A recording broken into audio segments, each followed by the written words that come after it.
Alrighty, episode 15, guys. It's my birthday today, and I again found some free time this morning here in the Netherlands to get some flying going on. So today I thought, well, let's do some emergency flying, emergency landings, perhaps at Bakersfield. We're currently at Delano. If you follow me along in the previous episodes.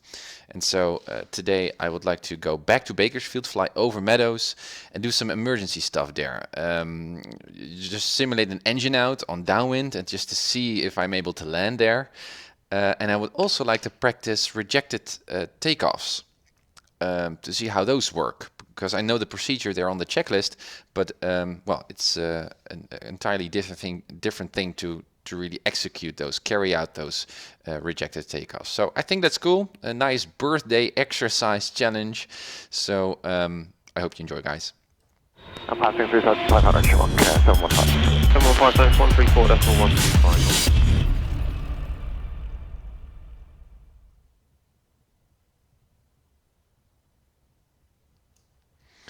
Okay, well, first off, some notes. Cam Smith on Twitter mentioned, looking at the previous episode, episode 14, that I didn't include any fuel burn calculations with my short flight, and he was absolutely right. It actually reminded me that I didn't incorporate a lot of other stuff that I put on my checklist. For anyone who knows my student checklist, there are some sub-lists of items on my checklist that I haven't been dealing with or covering in the previous episodes. Usually I started with the reset cabin, that's sub-list 5, my cold and dark checks, and then move on, or well, before that, a weather briefing and some sky vectoring, but that's about it. Well, actually on the checklist there are many more items that we should check before we do our flights. So I studied flight planning a bit more and upgraded the checklist. So as of today, from episode 15 onwards, I'm using checklist version 2.2. And as always, you can download it for free on uncertifiedpilot.com. Just search for that student checklist, A2A 182 checklist, and you can find it there and follow me along with this upgraded version. So one of the things, route, but also airports, airspace, some more detailed weather briefings, altitude, diversions, also frequencies, fuel calculations, which might be quite useful and also highly relevant for any kind of short flight or long distance flight planning. Makes obvious. So Cam, thank you for mentioning that. And well, upgraded the checklist. I also upgraded one additional item, as we reviewed in the previous episode, that flight control check. I think it makes sense to do a flight control check in the pre-flight inspection, and not only at the run-up. So doing that flight control surface deflection check, that box check twice. So at sublist 6, the pre-flight interior inspection, now the first item is flight control. So I've added that too, and those are the only upgrades to from the checklist version 2.1 to 2.2. So that's about it. Anything else? No, not really. Looking something I've already put on the checklist, but I'm not going to cover today in my checks, is also to have an idea of what the wind flows are at different altitudes, because perhaps taking into consideration what kind of altitude, cruise altitude you would like to fly at, it makes sense to consider the wind flow. There could actually be different wind flows, and it might be more economical for us to fly at a different altitude, because then we have a tailwind, for example. Well, I don't know how to do that. I know that in Sky Vector you can, let me check, guys, I can show you again. There are some layers here that you can enable. You don't see this drop down menu here, I guess, but let me see. Show wind barbs. Well, they are pretty hard to look, but I'm now checking and unchecking the box. I hope you guys can see it. And you can set the altitude of the wind direction. but I don't find this is a very general depiction of what the winds are actually doing. So I'm looking at other kinds of charts, more advanced charts that show the wind direction. Obviously, we already have a. Let me see if I hop. I mean, this is also the usual wind charts that we're using, but this is such a general high view, top angle view wind flow. This is more useful to airliners than to GA pilots that are just flying very locally. So I don't find this chart that useful, other than just seeing or spotting where the very high strong winds are, but they're mostly just on the ocean. So I would like to have a more local view and also vertical view of what the winds are doing. And so I was searching.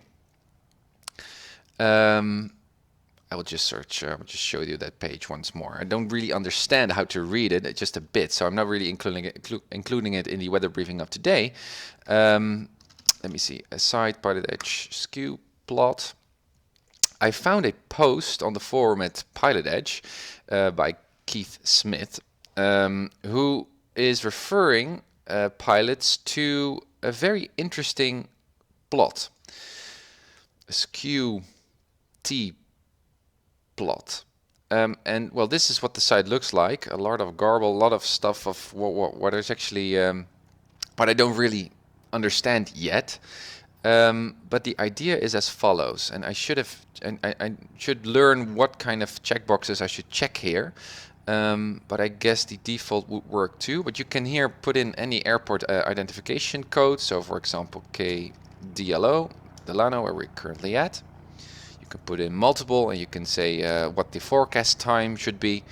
You can then hit any of these buttons. Well, I like HTML5, and you get kind of like this plot. But I don't know if this is a upgraded plot. I've also seen some YouTube movies that show a slightly different kind of graphical representation. I guess it has to do with the checkboxes at the previous page.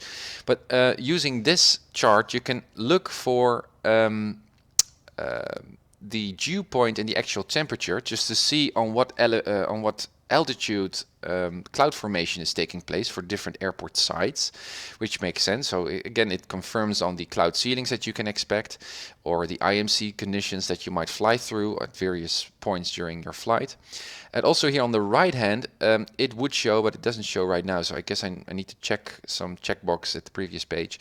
For each altitude, the wind direction, and so you can also look for wind shear conditions, but also to pick an altitude that favors your direction of flight, which makes sense. But again, a complex chart that I need to study first, so I'm just mentioning that I'm going to include that in one of the future episodes, but first I need to understand what this is all about. But this is kind of a general description of what this chart can do for you, or for us.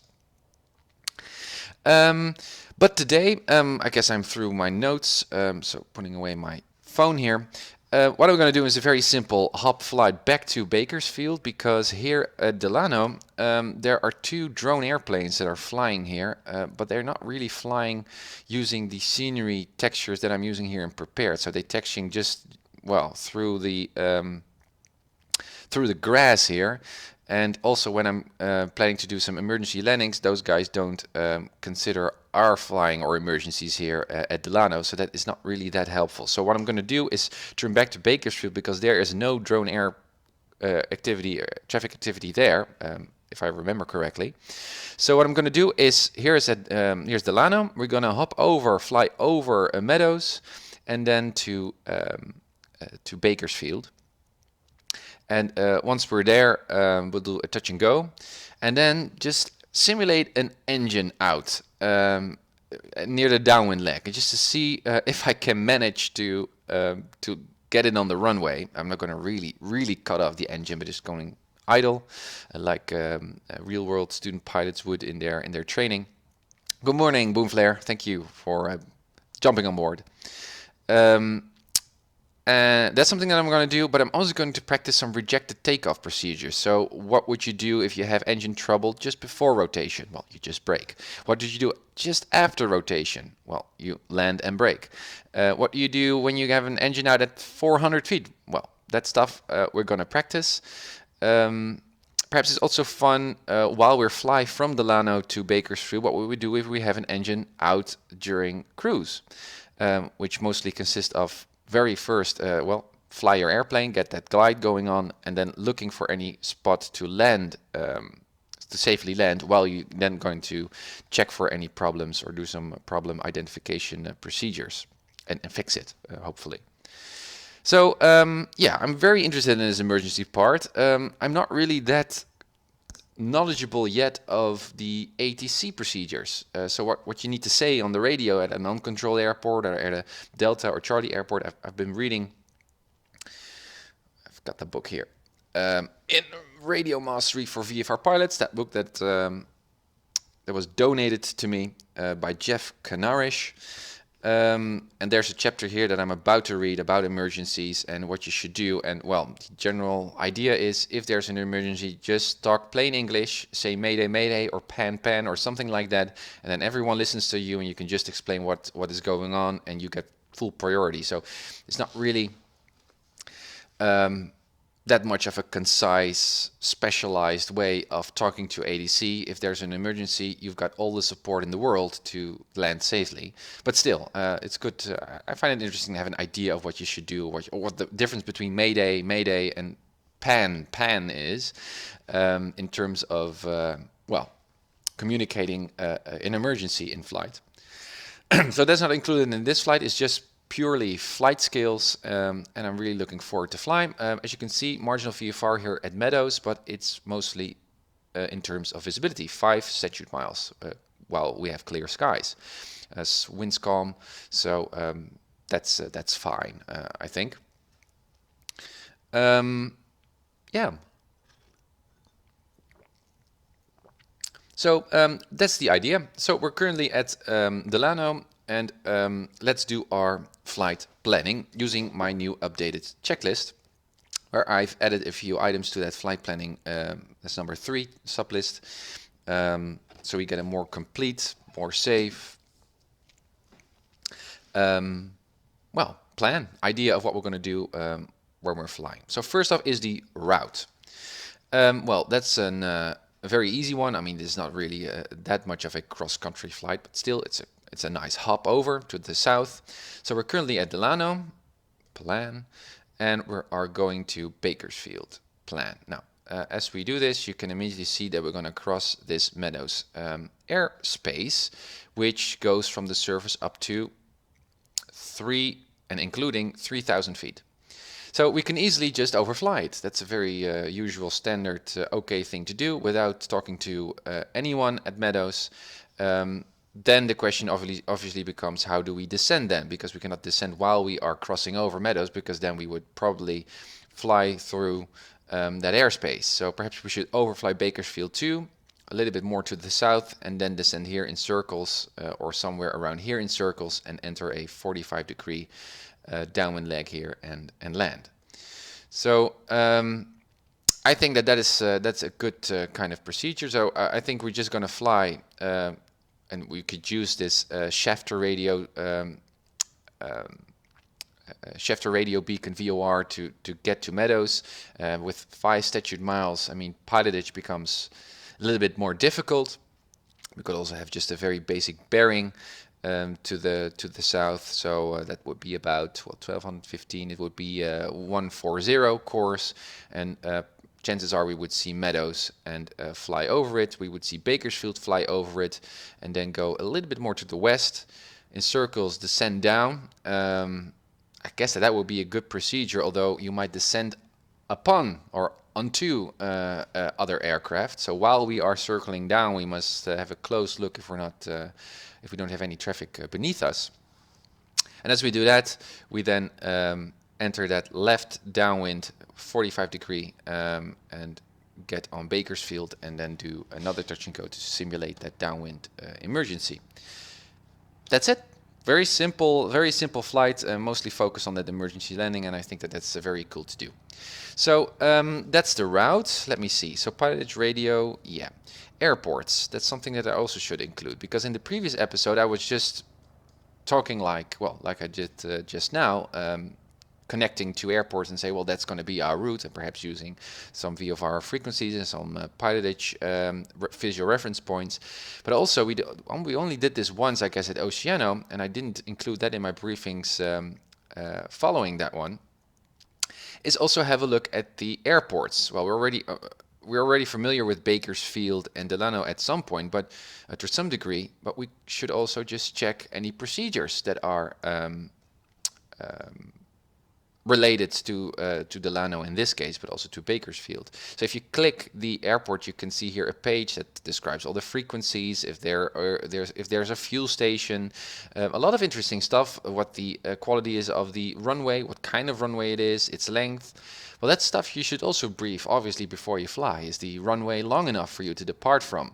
I mean, there are actually real-world situations where pilots land on a particular airfield and then find that the runway length, considering density, altitude, or whatever, is too short for them to take off.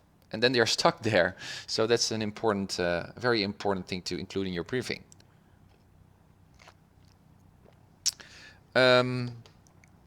So that's something that is very important for us to do. Also, there are some general remarks here, which is also interesting and useful just to take into account. For example, noise, avoid. I don't know what the term is, but flying an extended upwind leg to avoid noise. There's a term, I don't know what the English term is, but to avoid cities nearby the airport, so that noise is reduced. That kind of stuff, which is interesting, and that's something that you should include in your briefing and in your flight. But here you can see here at Delano,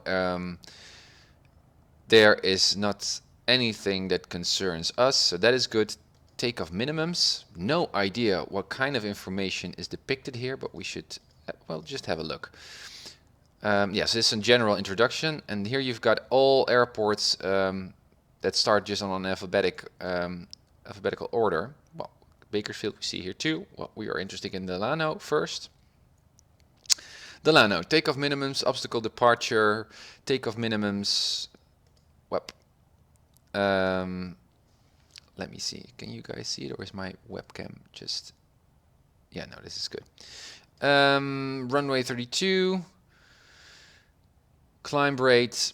Yeah, so this is 390 feet per nautical mile. So not per minute, but per nautical mile. So based on your speed, you can determine how that translates to feet per minute.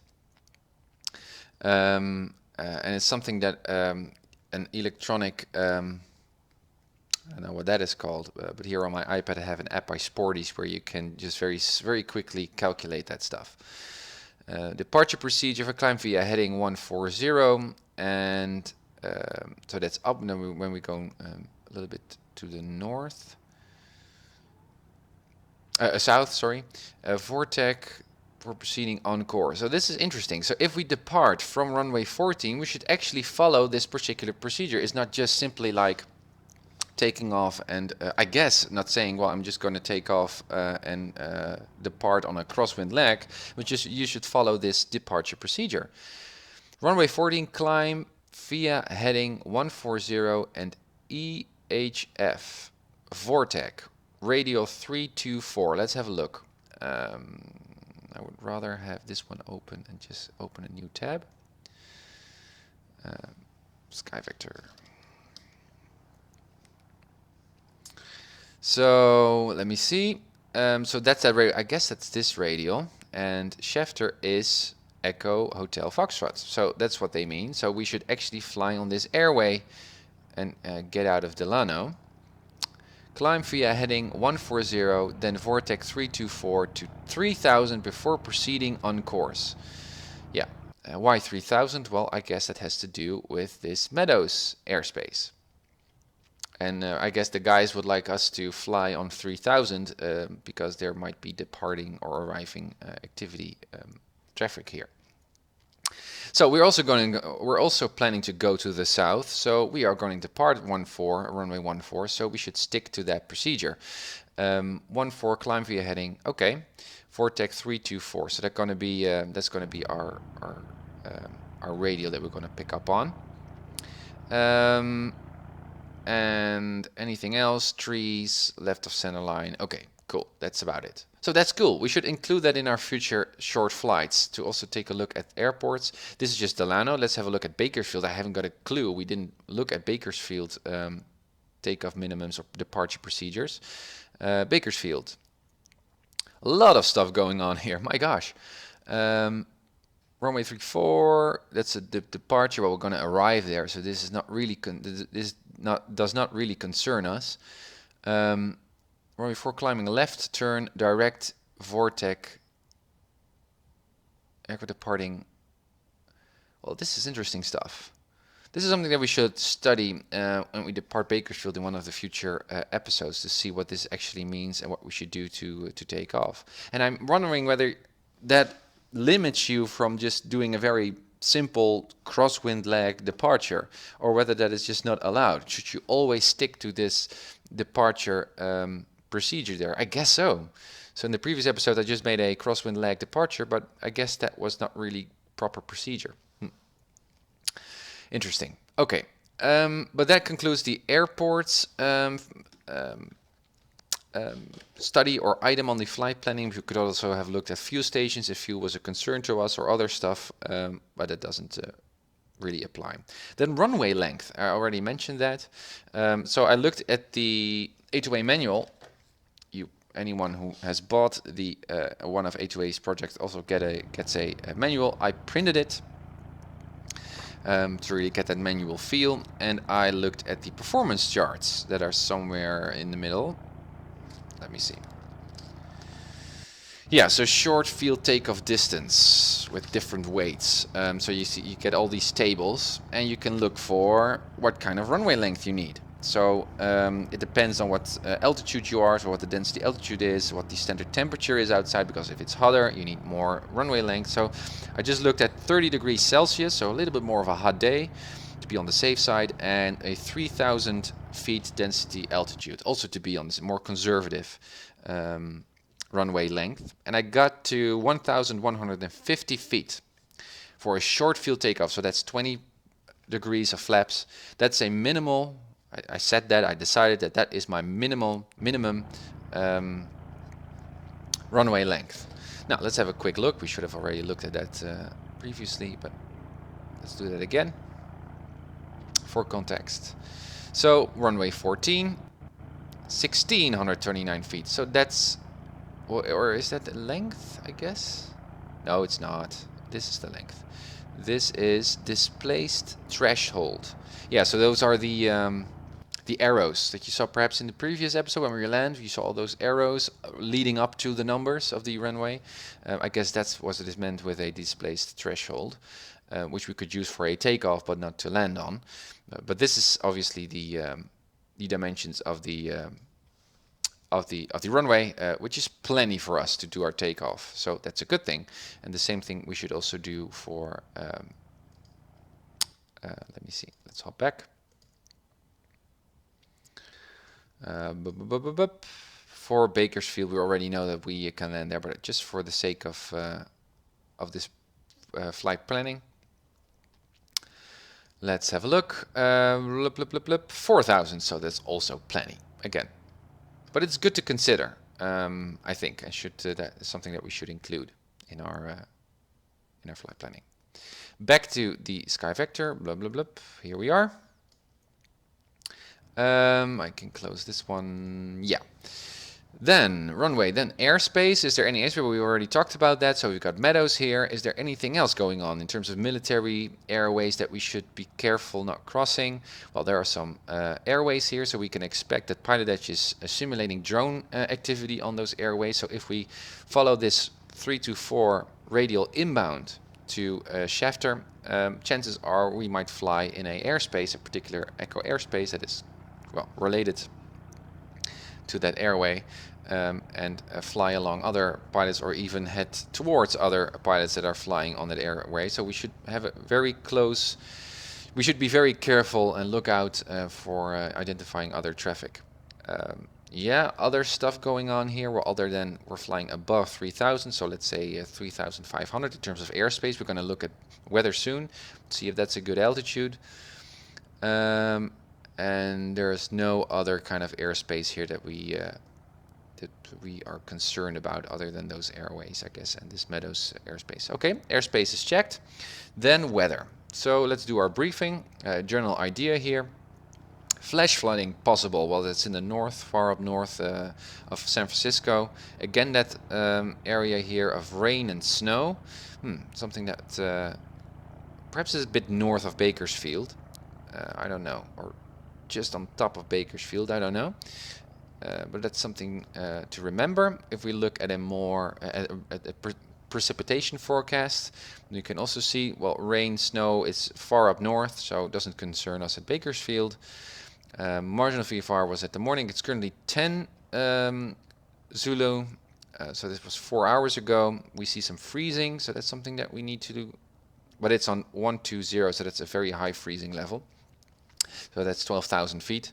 I guess from the surface up to 12,000 feet, if I'm correct, because there are here other depictions here that show double numbers, digits, or how would I say it?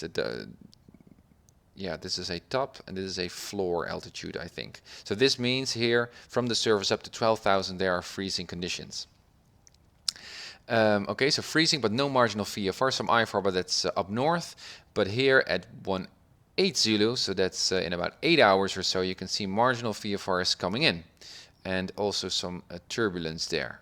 But looking from this chart to that one, we are not in marginal VFR weather, although we know, looking at sky vector here at Meadows, there is marginal VFR, 4 statute miles, so the visibility is worse than just in half an hour ago. If we hit 3 statute miles or below 3 statute miles, then we are in IMC and we're not legal to fly. So I guess we need to have a close, we need to study that visibility forecast very closely, because otherwise we are in trouble. Okay. Graphical GMATs, AirMats, I mean. So again, Bakersfield would be about here. So there's IFR, IMC north of us. Nothing really going on here. Data is a 3-hour forecast, and currently, yeah. So 3 hour, you can see a lot of other stuff is going on, but nothing that really concerns us in our current flight. So that's okay. No convective SIGMATs. General Central Southern California outlook, VFR, VFR, VFR. But here we can see the coastal scattered, broken at 3,000, tops 5,000, the visibility 3 to 5 statute miles with fog. So that means marginal VFR. And also in terms of broken here, that's a cloud ceiling that we should consider in our flight planning when we decide on what altitude we're going to fly, because we're going to fly through the clouds. We should remain clear of clouds at all times. So that's important. So this is a cloud ceiling. Currently it's Friday. We're at 10 Zulu, so let's go to 9. Well, as you can see, no cloud ceiling confirms the ADAS that we just saw, the METAR reading from Meadows. The skies were clear. Let's have a look at 12 Zulu. Well, there's more cloud coming in, but that's cloud at a ceiling, forecasted ceiling of about 6,000. No, I guess it's even lower.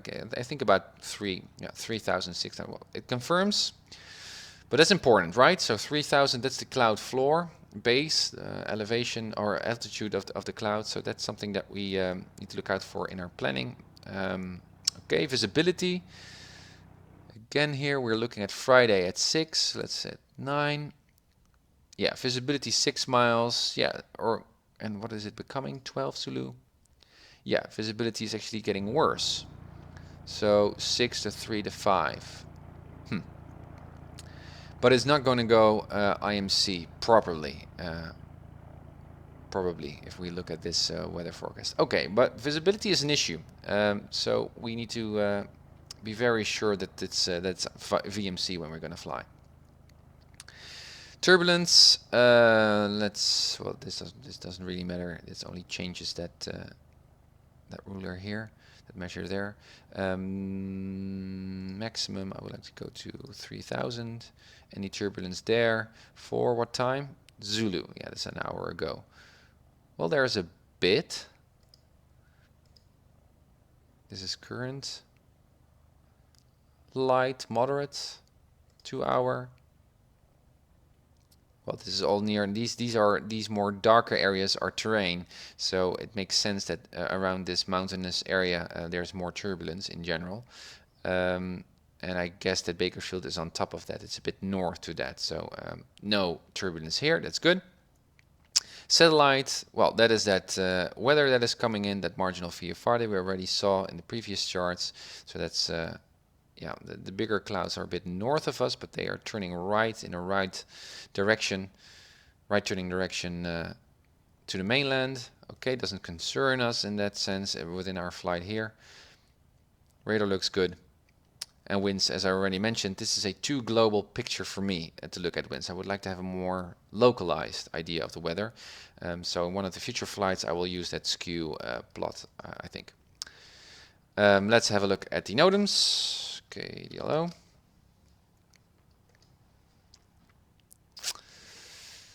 Automated out of service. Okay. And I could also already have put in that Bakersfield. Let me see. View. Tower lights, yeah, so that's the usual. Yep, okay. So that's good. So we can file a flight plan. And we're going to do that because it's going to be a short cross-country flight. So, Papa Hotel, Tango, India Mike.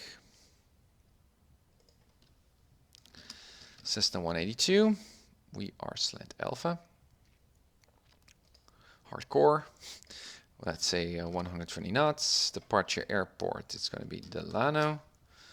Arriving airport is going to be Bakersfield, Lima 45. Cruising altitude we're going to decide upon. We didn't do that really. We were talking about altitude. Also, what I'm noticing now, I'm already filing a flight plan, while on the checklist there are some other things that we need to check. For example, we did weather, so we now need to determine altitude. So before we're going to file this flight plan, let's continue and complete our checklist first. So weather 3000 is going to be a the ceiling, somewhere between 3000 and 5000. We initially determined that we should fly over meadows, so that's going to be 3000 plus.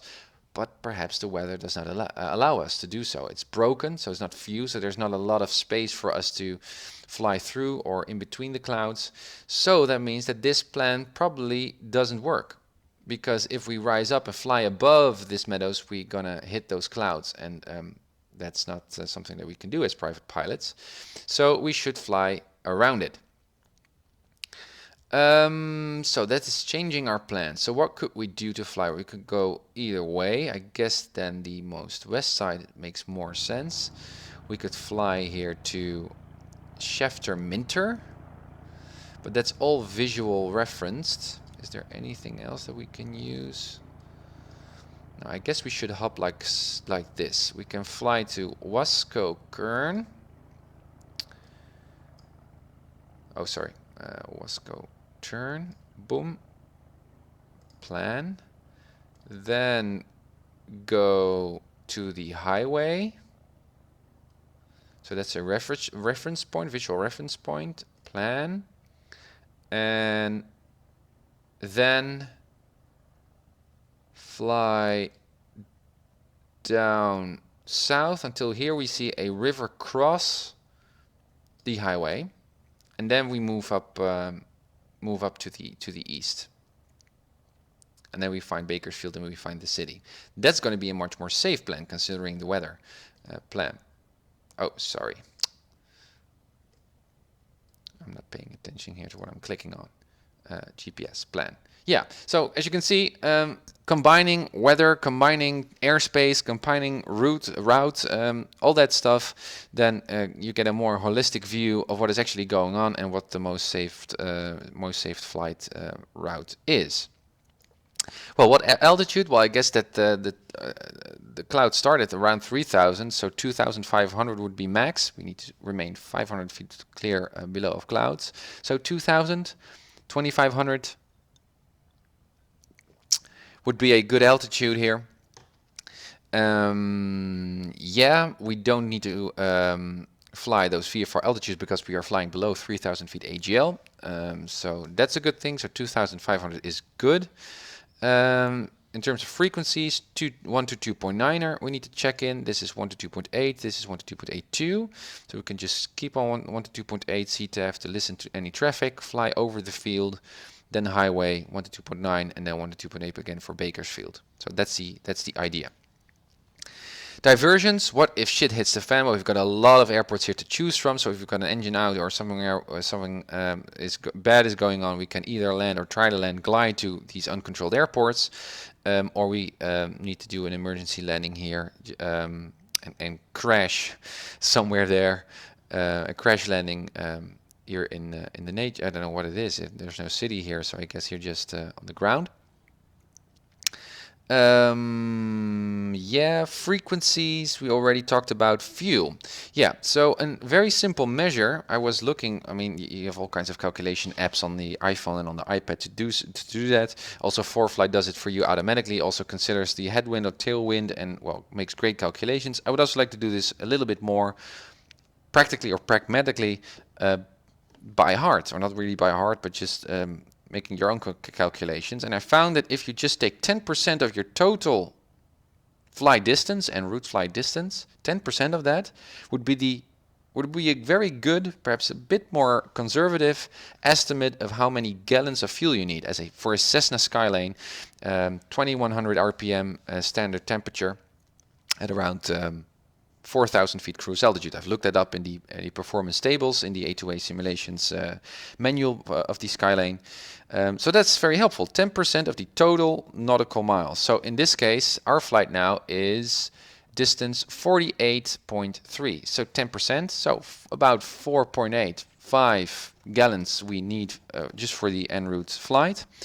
And an additional 13 gallons for, well, those 13 is actually composed out of 5 gallons for startup and taxi fuel that you need on both departure and arriving airports, and 8 gallons additional gallons for reserve. That's 45, that's translated to the Skylane to 45 additional minutes cruise flight time. So in case you need to do go-arounds or other stuff, we need to divert for IMC. That's something that the FAA requires you to consider and take into account in terms of required fuel. So in other terms, 10% of your total nautical miles plus 13 gallons. So in our case, 5 gallons plus 13 is 18 gallons minimum of fuel before we are allowed to fly. So we need to look for that, which is cool, right? That's an additional calculation that makes sense, and we didn't include in the previous episodes. I find that very interesting. Weight and balance then, well, we are good, I guess. What we can do, there is a let me see what it was. I guess it was this one. Oh, sorry. That menu. Guys, are we doing anything here? Oh no, that one. Yeah, that one.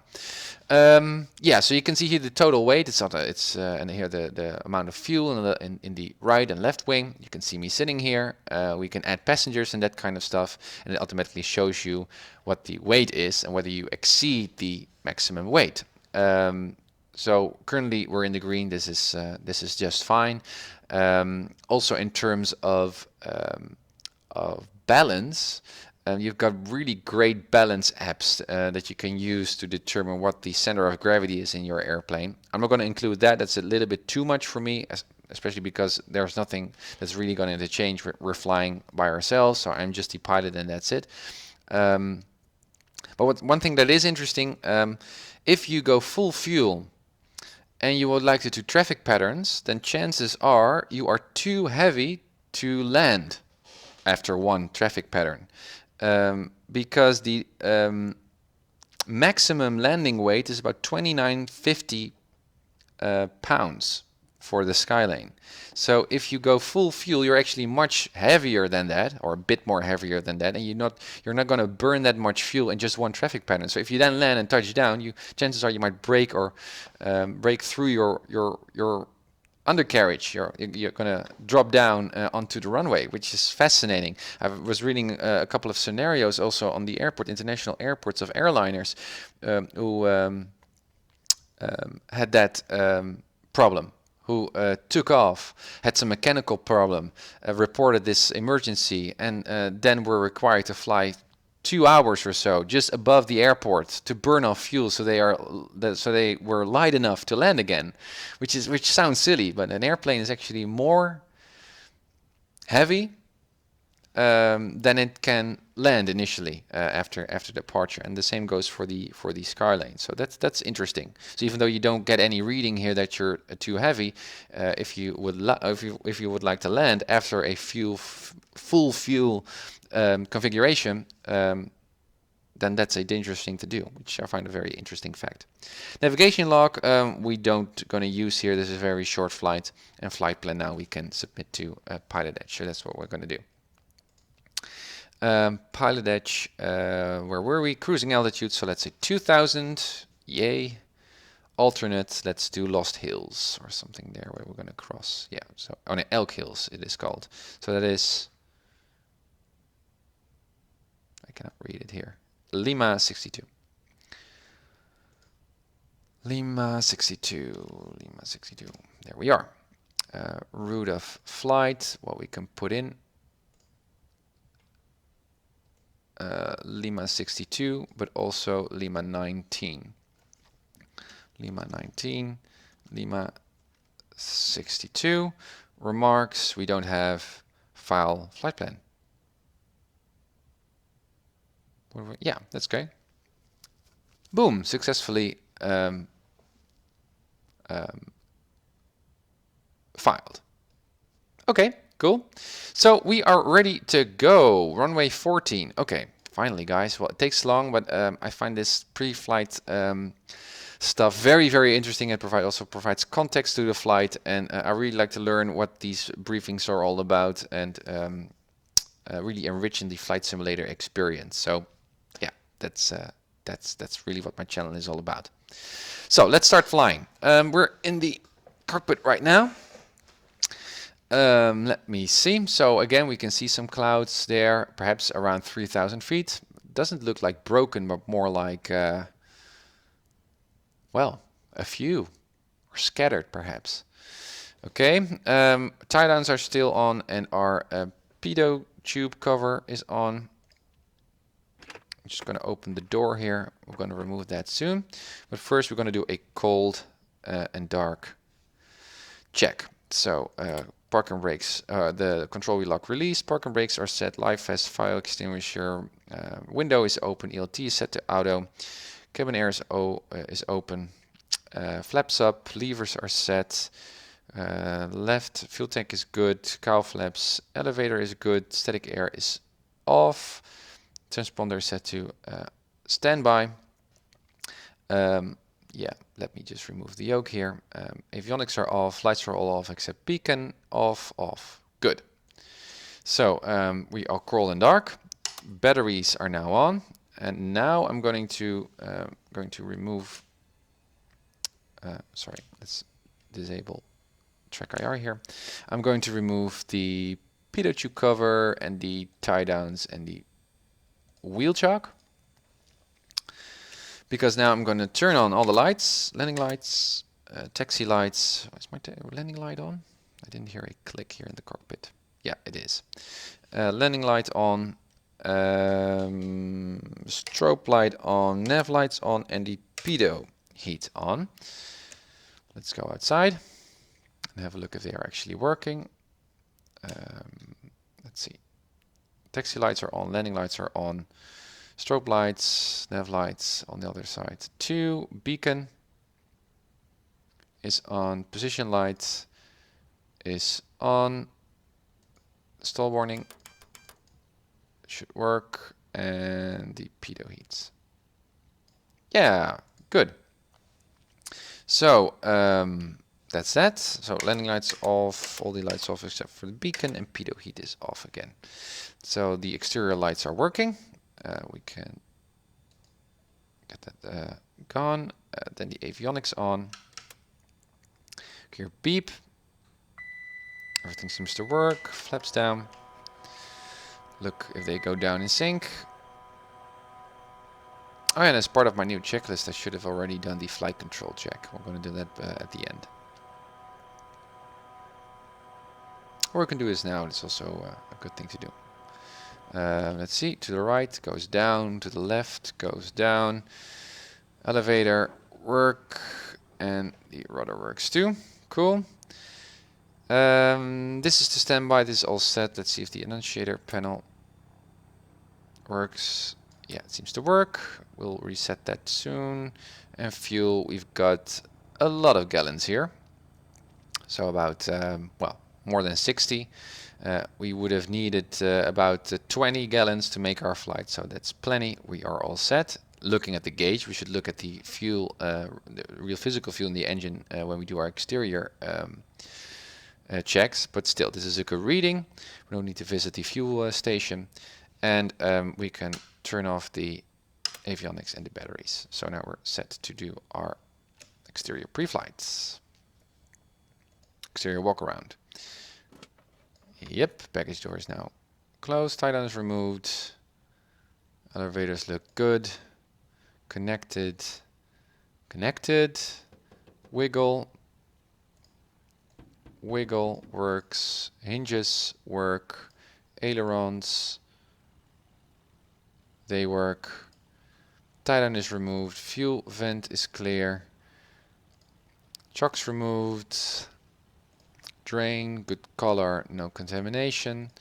Fuel confirms what we saw on the gauges. Static air is clear.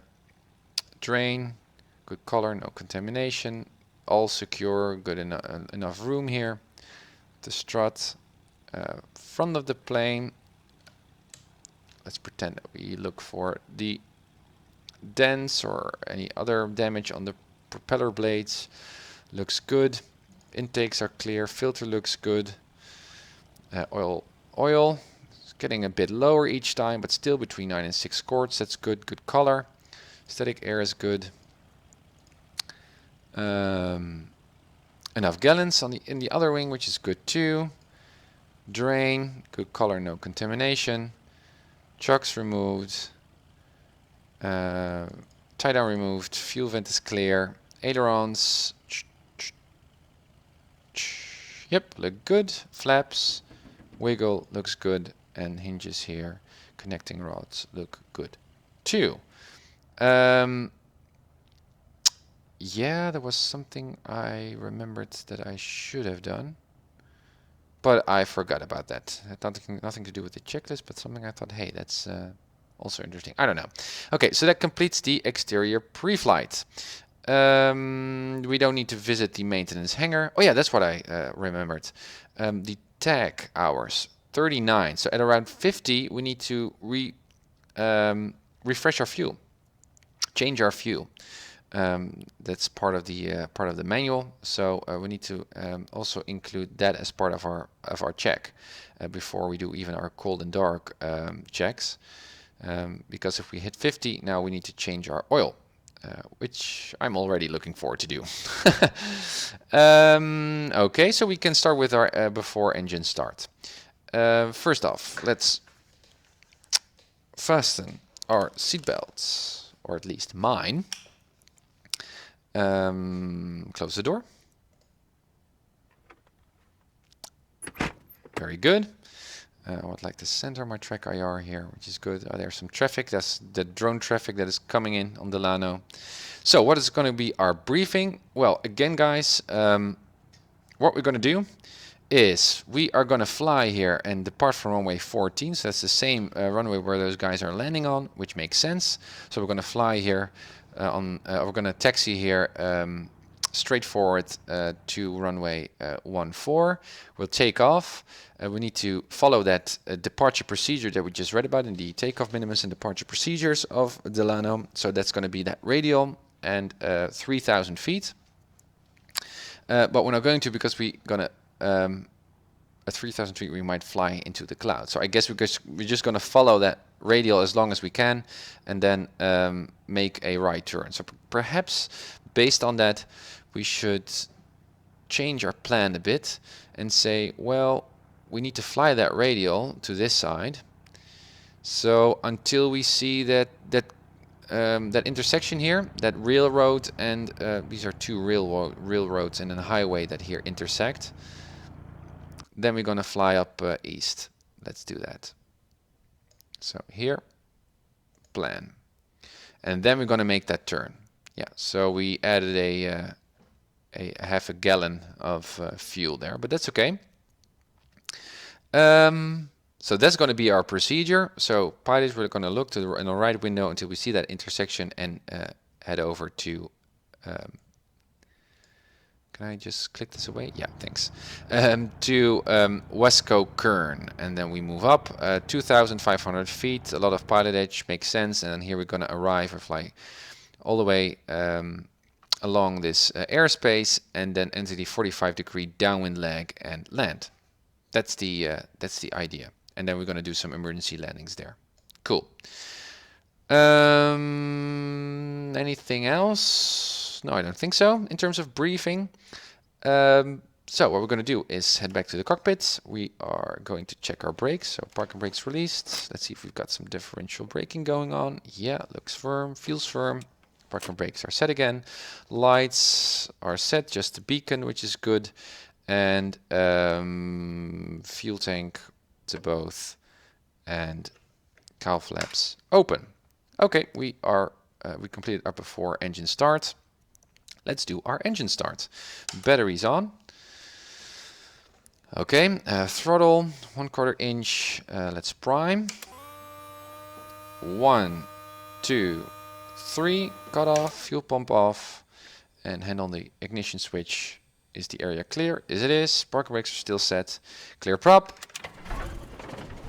There it goes. Up to 1200 RPM. Let's see that oil pressure rising. It does. Generator on. Avionics on. Flaps up. Lean for ground. Max RPM. There it is. Reset to 1000. Which is good. So allow our engine to warm up. Let's listen to ADAS here at Delano. Let me very quickly check here on the map. I think I've already set it, but let's make sure. 119.55. Yeah, that's good. Let's have a listen. Kilo, Delta, Lima, Oscar, automated weather observation. 210, Niner, Zulu. Wind 064 at 3. Visibility 8. Sky condition, good. Few clouds at 1,100. Okay. Temperature 7 Celsius. Dew point 5 Celsius. Altimeter 3020. Kilo, Delta, Lima, Oscar. Okay, so one thing that got me a bit worried was that cloud ceiling, 1100, which is still okay because it was few. So that's not really considered a ceiling. Well, it is a ceiling, but it's not a marginal VFR in that sense. That allows us for some room to fly through. As you can see, there is room for us to depart, but we need to make sure that we're clear of clouds then, and below 1200 feet AGL. Otherwise, we need to stick to that that other controlled airspace cloud separation measure. Okay, so that's something that we need to look out for. We're just going to depart, and we already briefed that what we're going to do. Okay, so everything makes sense here. Let's check our heading indicator. We are reading about 320, I guess 321. Not set at all. 321. Gyro drift for you. 3, 2. About so, I guess. Yeah, that's about set, so that's good. Runway 14 is set, and we've got no annunciator messages. Engine is still warming up. We can set our transponder to on. Flaps are retracted. We leaned. Trim is set. Cowl flaps are open. Yeah, we are ready to go. Good. And we can also join those guys who are already here near 1-4, so that's good. I'd like to see the temperature. Yeah, make sure that we're not iced up when we go near clouds. And let's put in the Zulu time there. We are ready. So let's see if we are clear.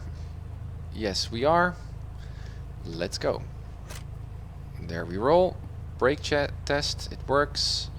Let's get on this taxiway. See how our turn indicator works. It works. Slip indicator works too. Heading indicator turns with us. Now, let's get that taxi going on a little bit more controlled and smooth than last time. This is not a race machine. And low RPM as our engine warms up, which is about below 1400 RPM or so.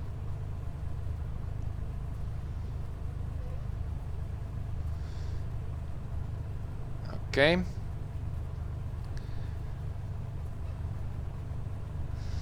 So we can do our briefing already.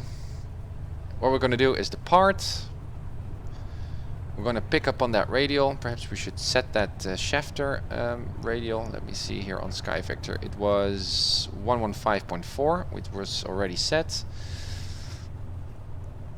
And then we've got three.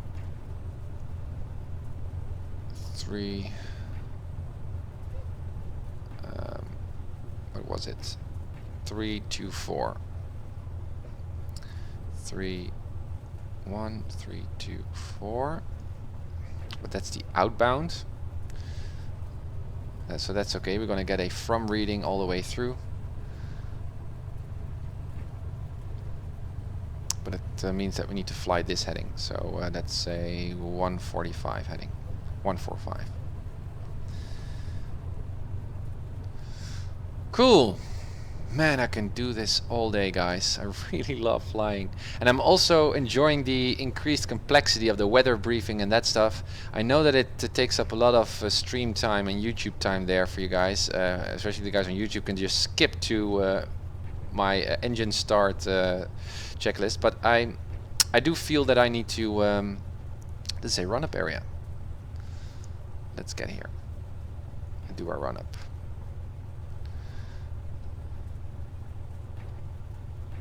So I guess I'm going to point my airplane like so, because if I turn all the way around to the left, my blast bay will go on the runway, which is not a good thing.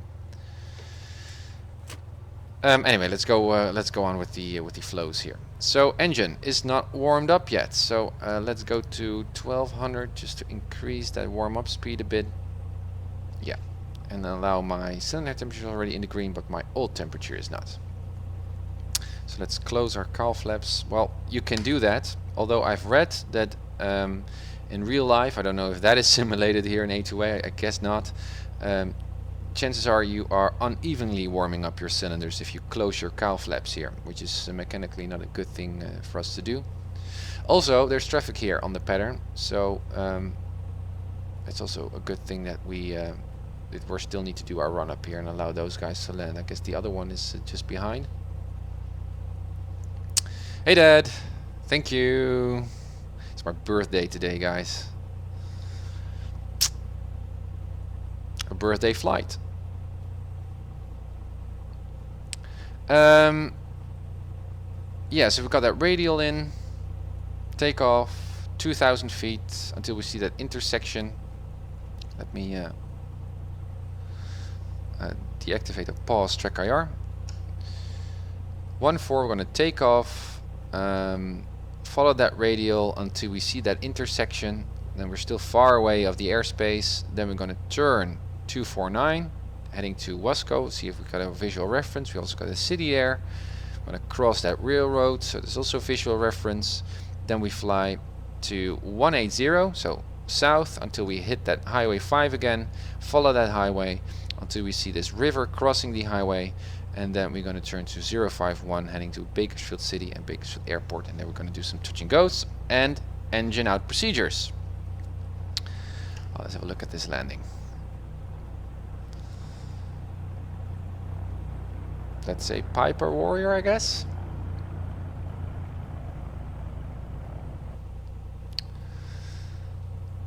Okay, what's our engine doing?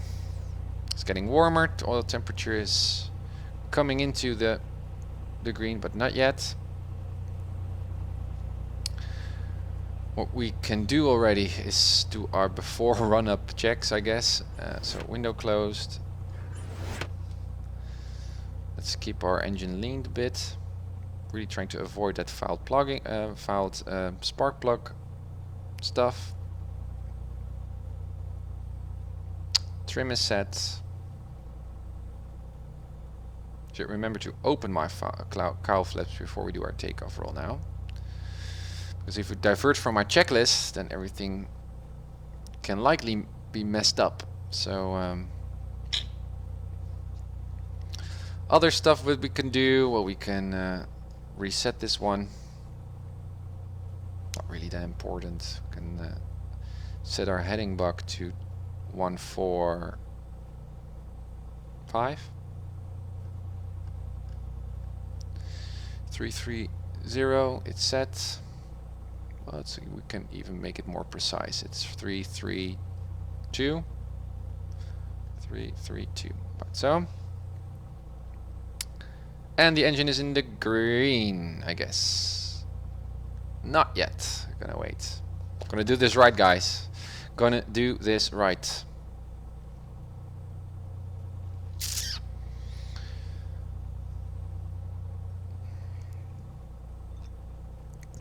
So any of you who skipped this YouTube video to this point, I've upgraded my checklist to version 2.2. I've upgraded, improved on the flight planning section of it, which I already walked through in this particular episode.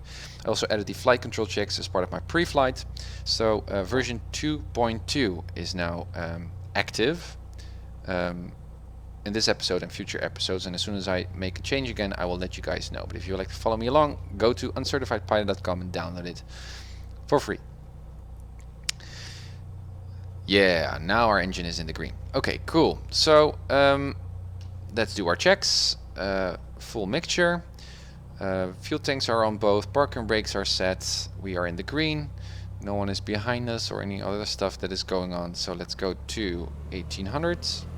Let's open our cowl flaps, by the way. 1800. No uninitiated messages. Everything looks stable. Let's do our Mac test. Left is good. Both. Right is not good. So let's remove that fouled plugging. 2000 RPM. And let's lean until the engine gets rough. Somewhere around here. For 20 seconds. In the hangar at A2A Simulations, we could change our spark plugs actually for more reliable ones. These are the standard stock ones. I'm not going to upgrade them because I really like these tests. Perhaps if it gets really annoying, then are those two air? Oh no, no. Then I'm going to change those spark plugs, but I like these procedures. So we really need to look out for other traffic here, drone traffic that is flying when we leave Delano. 20 seconds have passed, I guess, so full mixture. Reset to 1800s. Let's do a check again. Left magneto looks good to both. Right. No, I'm not pleased. 2000.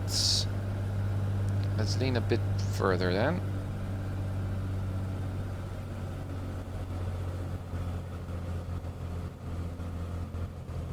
Something like this.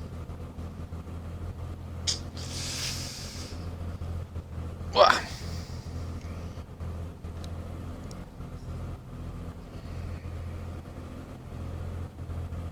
Engine is still good, except for the spark plugs, but temperatures are good.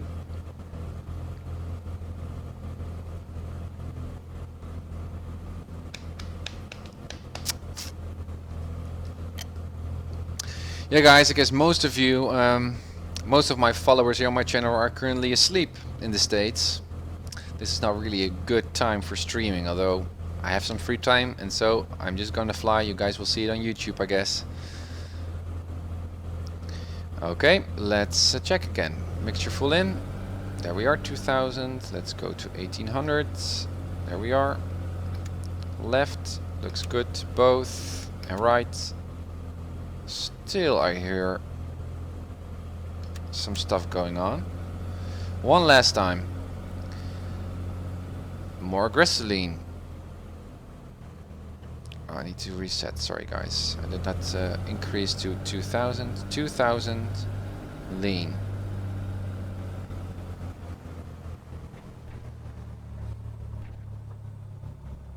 Perhaps a little bit too rough, but yeah, I had this with my first flight test too. When that standard procedure of leaning for 20 seconds did not immediately solve the problem. So I don't know how much I should lean. Just about the edge of when the engine becomes rough, or a little bit further, or perhaps more aggressively like we are doing right now. Engine is warming up a bit, still no problems there. But this should fix the job. Or do the job. And then I would really like to get in the air. Because doing these ground operations is cool, but ultimately it's about flying. Okay. 2000 again. Now, please, my sweet little Skylane. Left Mac. Looks good. Both. Looks good. Right. Looks good too. Awesome. Landing lights on. Yeah, there's a charge. Then the prop. Cycle. RPM. Works. Manifold pressure. Checked. And the oil pressure. Checked. Awesome. Then throttle stop. No uninitiated messages. Still oil pressure. Nothing weird is going on here, which is good.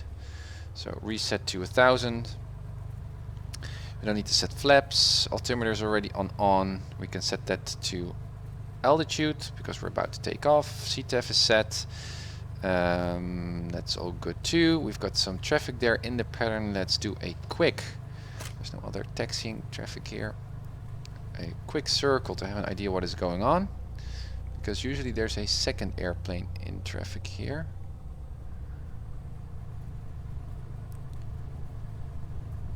No, there's just one.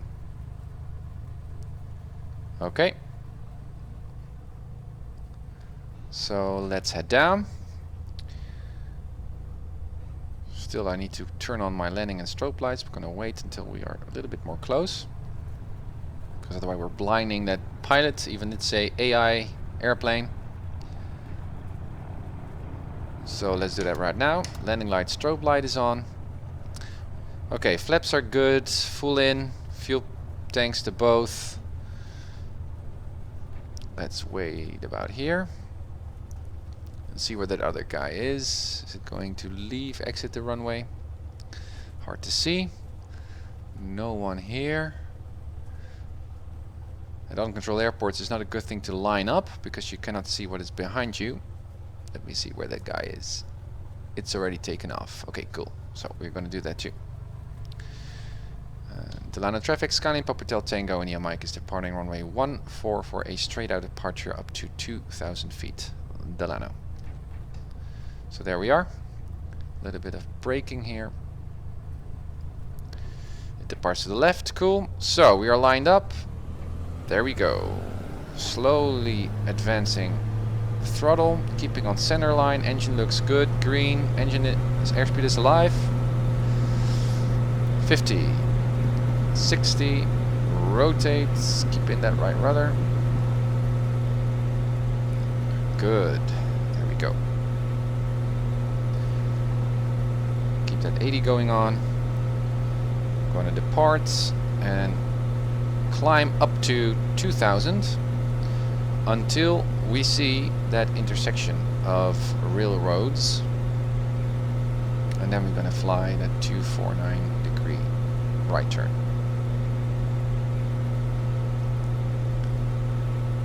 Is that traffic? Okay. No need to get that steep of a climb still, so I'm gonna go into a more climb setting. I'd like to get that radial going on. Now, because we've got a from reading, does that mean that the needle moves opposite of the usual direction? I don't think so. Let's see. Flight to 160 is 170. Let's see what that needle does. I'm gonna go to a climb setting here, so manifold pressure into the green, so let's say 23. Oh, this is bad visibility. Let's hear ATIS again.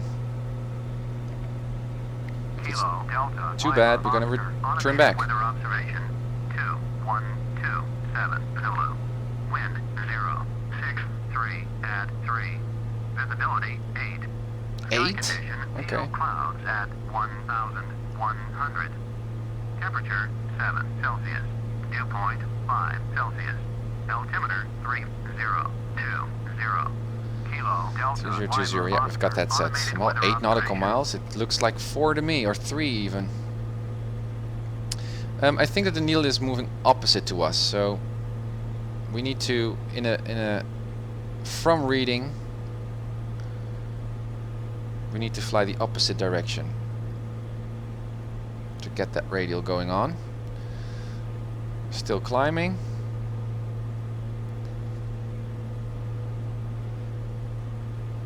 Let's look at the map. Yeah, we're flying along this particular highway that is just to the right of us. Currently on altitude, so let's push on that yoke and go to cruise setting. So about 19, manifold pressure is fine. A little bit on the prop there, and let's trim. Nose down because I'm still pushing on that yoke. I'm not really getting a good reading on that bearing there, because now the needle seems to... Yeah, but that makes sense because I'm not flying towards it. Yeah, that makes sense. A little bit less power. Yeah, so not really following that departure procedure quite well. I thought in terms of runway heading, but that's not really the same as flying that radial. At the same time though, looking at this visibility, I'm really focused on keeping a track on this highway, because if you look at my departure, we need to fly like this until we see that intersection of that highway, and then we move up to 249. So I would not like to fly that much, that radial. And still, I don't know for sure yet whether we should be that strict flying that departure procedure, or whether we could just do a could have done a crosswind departure too.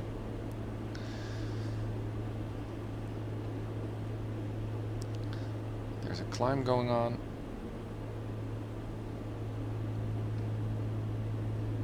There's traffic on top. That's that airway, guys, to Meadows. Oh, it's a little bit too nose down. It's not good visibility. Still have visual reference. And what's the temperature? 14, so no need to turn on our pitot heat. Let me see, there's a bend there in the highway, so I'm gonna overfly a little bit to the right and get that highway to the left of me. A little bit nose up, because there's some stuff going on there. There's a river here, and there's all kinds of... Yeah, let me see there. And that river also crosses on that section. So I'm gonna go... Yeah, this is that intersection. We're gonna fly to 240 right now. So let's set that heading back first. 246 was it? Look to the right, seems clear. Let's turn off our landing lights, by the way. Left Delano now. Yeah, here's that intersection. And this is the railroads. Yeah, okay, cool. Pull a bit on that yoke.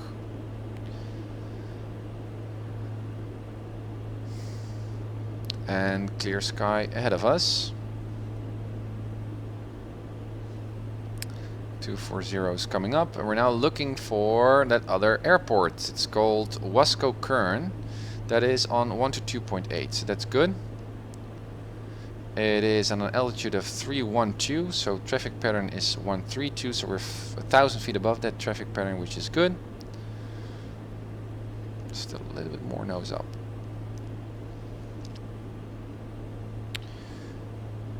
Really feeling more confident of using PilotEdge and cross-referencing stuff. So not just saying, well, I'm looking for a tower or a lake, but when that highway crosses a river, those are really nice ones.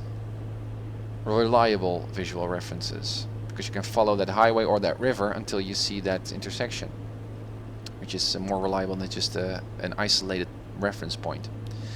Okay, we should also close our cowl flaps as part of our checks. Our engine is still warm, but it should be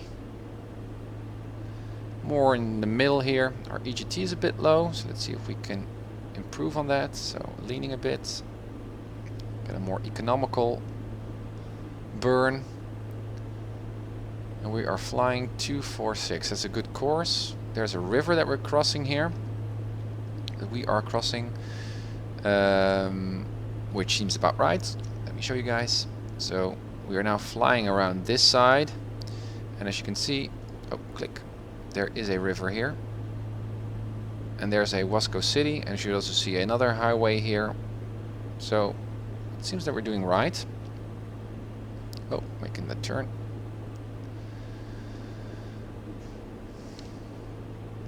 Yeah, I guess that's, you can see a road here. And there's the city. There's Wasco, I guess. And so a little bit more to the right, there would be the airport of Wasco. There's no other city that we can cross. So let's do an announcement for the guys that are probably flying there. Wasco current traffic, Skyline Papa Hotel Tango India Mike is about 5 miles south of the airport, crossing to the west at 2,500. Wasco current.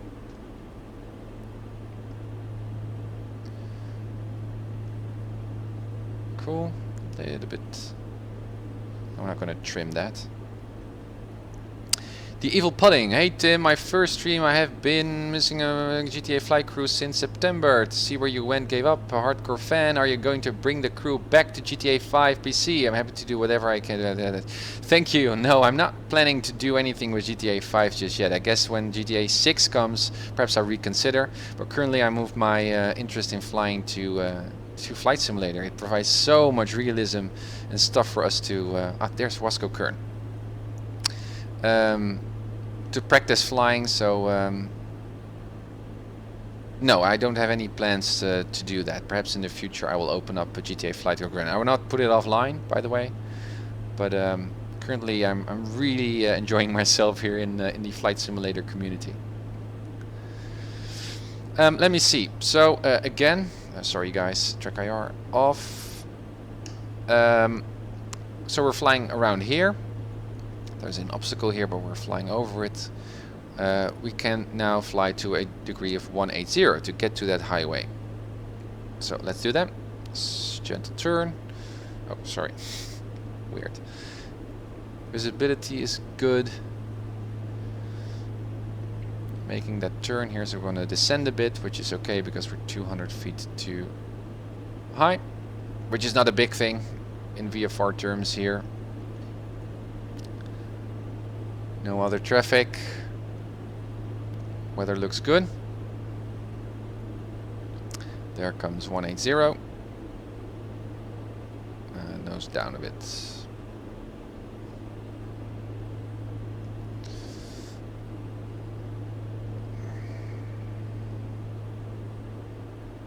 Nice sound of the engine. EGT is nicely high up. Let me see.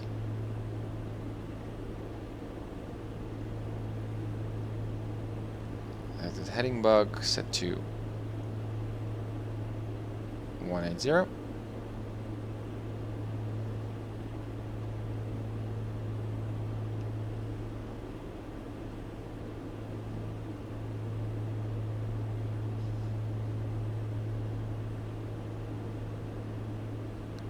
Okay, so we're now looking for that that Highway 5, so it's going to be pretty easy. We've got good visibility.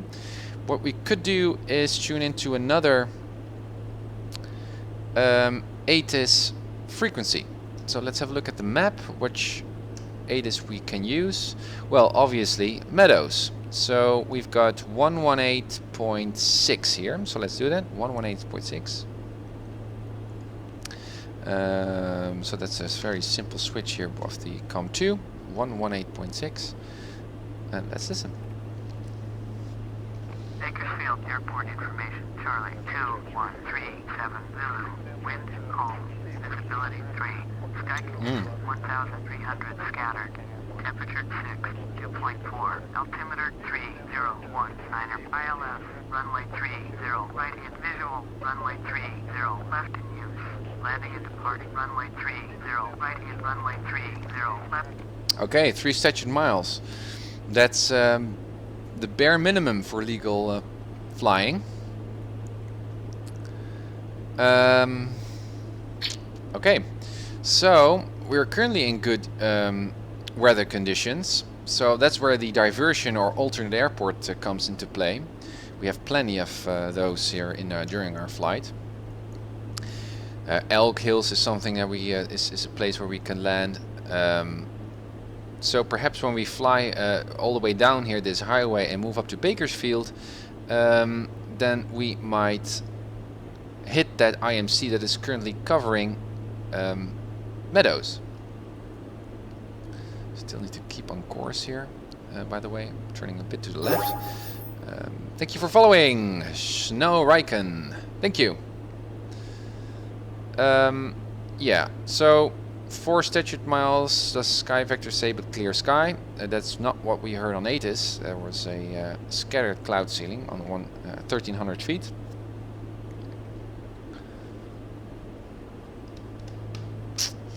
Yeah, so we need to be careful there. If we turn to Bakersfield, so move up to the east, chances are we might fly into IMC. In other terms, sorry, let's head back to the cockpit. On the left side there, if we fly to the left, we might come into more IMC conditions. So we need to get that situational awareness going on, not only in terms of traffic, but also in terms of weather. Now there's a kind of a runway or kind of a highway coming up. You can see one here just over the glare shield, which might well be Highway 5. Now, one thing that I should have planned for, I guess, before I went off, is also a time indication of how much time would I need to fly in this easterly or southerly direction before we come across that highway. Because this could be a Highway 5, but perhaps we need to fly one over. We could mistake this particular road for that highway, instead of it just being a road. So it's also good to have a time estimation of when you're gonna expect to see that visual reference. Well, that lag was about 13 nautical miles. Well, at 120 at a speed of around 120 knots, we would fly 2 nautical miles per minute. So that would translate to about 6 minutes. Well, that's correct. Sorry, why did I do that? I need to turn on my TrackIR. So yeah, that's another confirmation, I think, that this is Highway 5. So let's continue further down in a southeasterly direction. Clouds look okay in terms of separation. Visibility still looks okay. So far so good. I like to keep that highway to my right, because if I look at the map, on the right side of the highway we've got that Elk and also that military airway, so it's more safe for us to stay on the east side of that highway.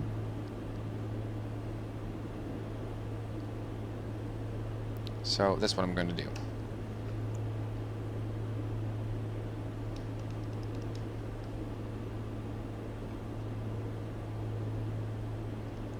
Let me see. Where is that highway? Oh yeah, it's over here. Difficult to see with this visibility.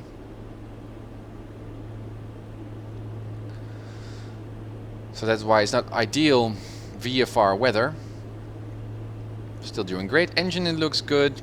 The green, green, green, green. Everything looks okay. EGT is nicely high up.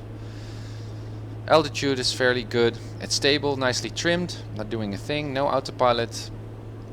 Nice RPM. Engine sounds good. No enunciator messages. And we're currently a bit to the east of the highway, which is good. So on the right side, we could have found Elk Hills. We're now looking for a river crossing the highway until we move up to 0512 Bakersfield, and a big lake on the right side.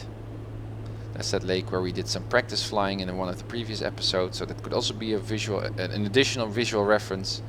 So let's have an eye out for that. Guys, if you see anything that resembles that, let me know.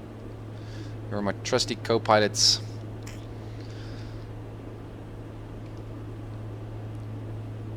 Let me see. There's also some rivers there.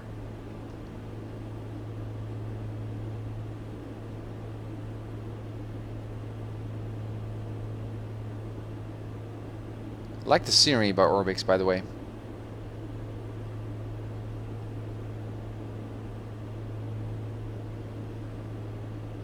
Nice weather. Love these soft clouds textures by Rex. Give a really realistic view. Again, looking for that lake. But I guess we need to go a little bit more further south. Also looking for Elk Hills. Don't see anything yet. We should switch to, by the way, CTEF of CTEF frequency of Elk Hills.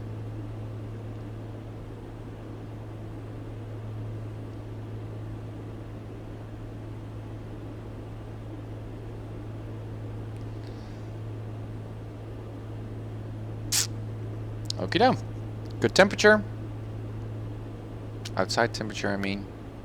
And nicely trimmed. Not doing a thing. Nice fuel flow. About 10 gallons per hour. I'm doing my fuel calculations in terms of flight planning with 11 to be more conservative. So yeah, I'm really pleased with that upgrade of the checklist. More additional flight planning measures. I'm loving that 10% measure. So in terms of required fuel, take 10% of your total nautical mile, en route nautical miles, and that would be a good estimate of how many gallons you need. So for a 50 nautical mile flight, you need about 5 gallons. For a Cessna Skylane, standard temperature, and in this setting, use the performance charts to have a look. Now I can already see here in the distance some blue. So that would be the lake, and this would be the river coming out of that, and which might cross the highway. Let me check on the map again. Let me see. Here is the lake. Yeah, that's the river coming. Yeah, and it's going to cross. So again, good visual reference point. There's that river. There's that lake. There's that river. So we are just about there, turning left to Bakersfield, which is going to be a direction of 051, and we can descend to traffic pattern altitude, and then our next reference would be Bakersfield City. So well, we can already make that turn.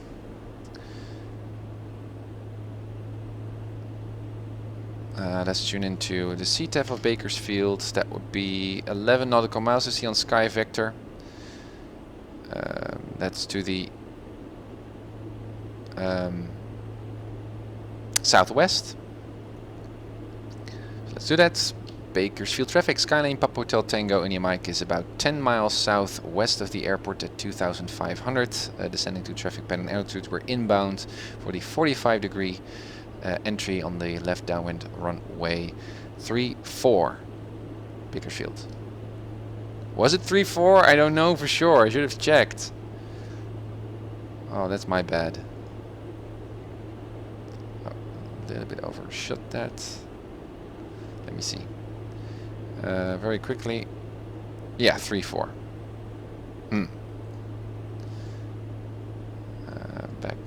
Back, yeah.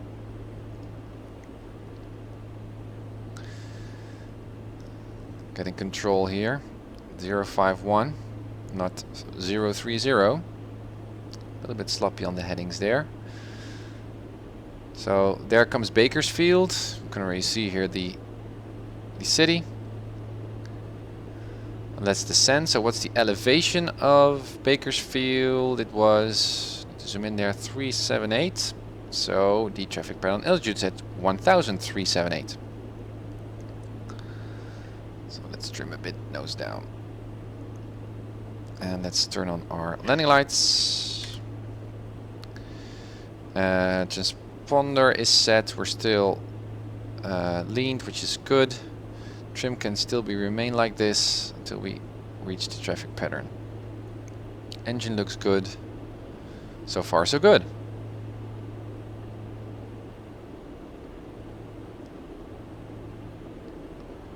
Let's set our heading bug already to the runway heading 34. Good visibility. Let's have another listen to the ATIS of Meadows, north of Bakersfield. Echo 2148 Zulu. Wind calm. Visibility 3. Sky condition 1,300 scattered. Temperature 6. 2.4. Altimeter 301. ILS runway 30 right hand. Those are not good weather conditions for VFR pilots.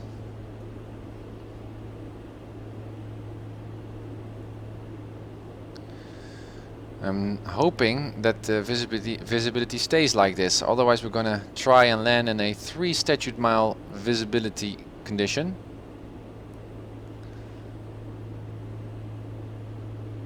A bit to the right here, because I know that Meadows is on north, so I would like to avoid that airspace.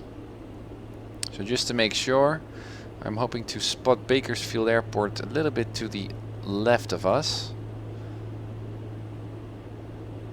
Coming up on our traffic pattern altitude.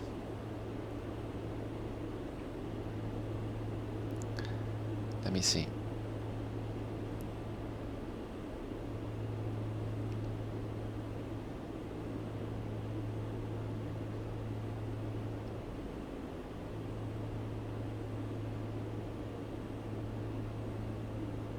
Still need to keep on descending.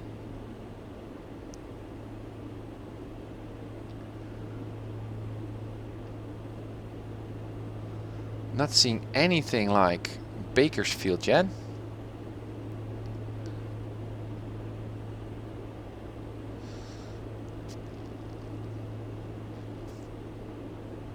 If you guys see, let me know.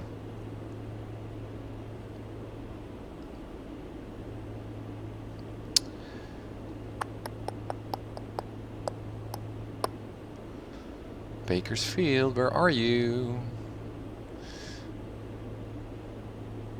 And this is when a GPS comes in handy. On that descent, we're pretty much on... Oh, there it is. Okay. So it's on the left, so that was a good estimate. Whoa. Let's get my feet on the pedal. Not descend that much. No traffic. Okay, good. So... pull on the throttle. Mixture full. Prop full. Let's descend a bit, a little bit more nose up, exactly, to get that 45-degree angle. About 90 knots is okay. Let me see. Bakersfield traffic, Skyline Papa Hotel Tango, India Mike is about 4 miles west of the airport at 1,400. We're gonna enter the 45-degree left downwind runway 34 for touch and go, Bakersfield. That's something I didn't announce in the previous announcement, what we're gonna do. Touch and go or full landing or whatever. Flying a little bit more to the north until we get that 45-degree angle. 1 notch of flaps. Push down on that yoke.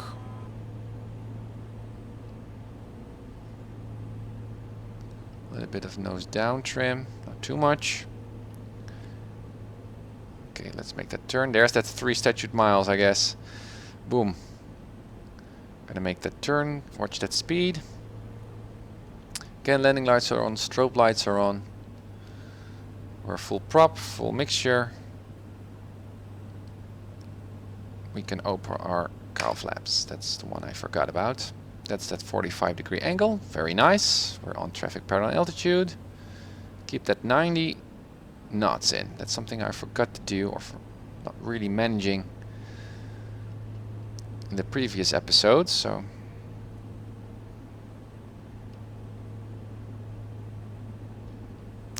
there we are.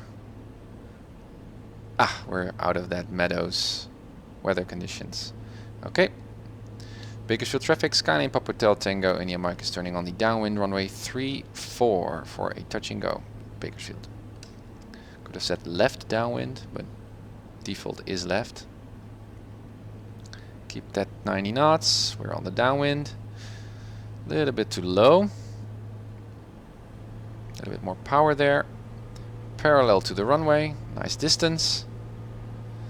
So what we're going to do is we're going to do a touch and go. And then on the downwind leg, especially now because there's no other traffic, I'm going to go full idle and see if I can do an emergency landing on the runway.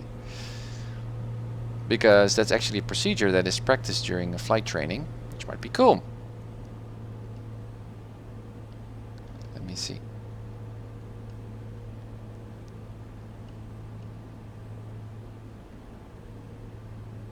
Okay.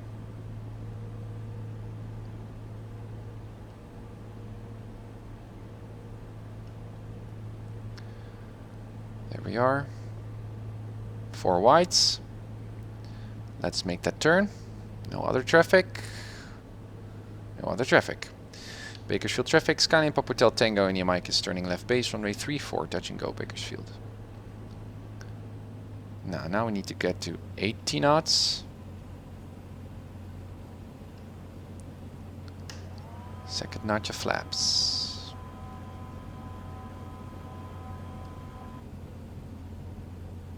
There we go. Again, watching that speed. 4 whites, no other traffic here. Looks good. Need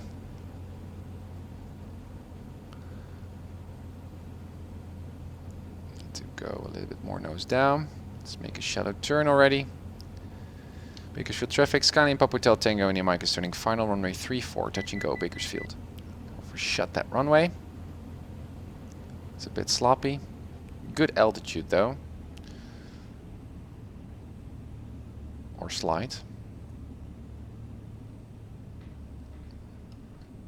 Get that speed, bleed off. That's a good recovery.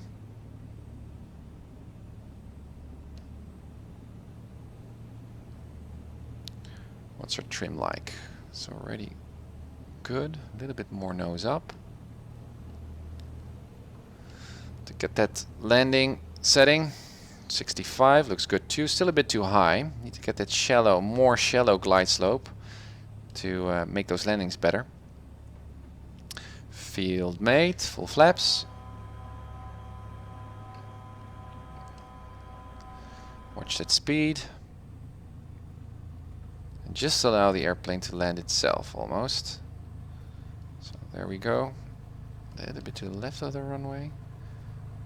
Push up. Well, not bad. But a little bit too bumpy. A little bit too shallow, I guess.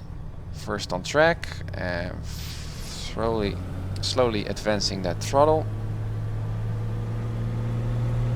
Here we go. 50, 60, rotates. And there we go. Right rudder. Not gorgeous landings, but they are there. Or I'm managing to land it in the first place. Okay, 80 knots. Looks good. upwind. Now we're going to go for a left downwind and then do an emergency landing. Or hoping I would. Just going idle, I'm not going to do cutoff because that's a... then we really got an emergency. So let's start already with our crosswind leg. Shallow turn.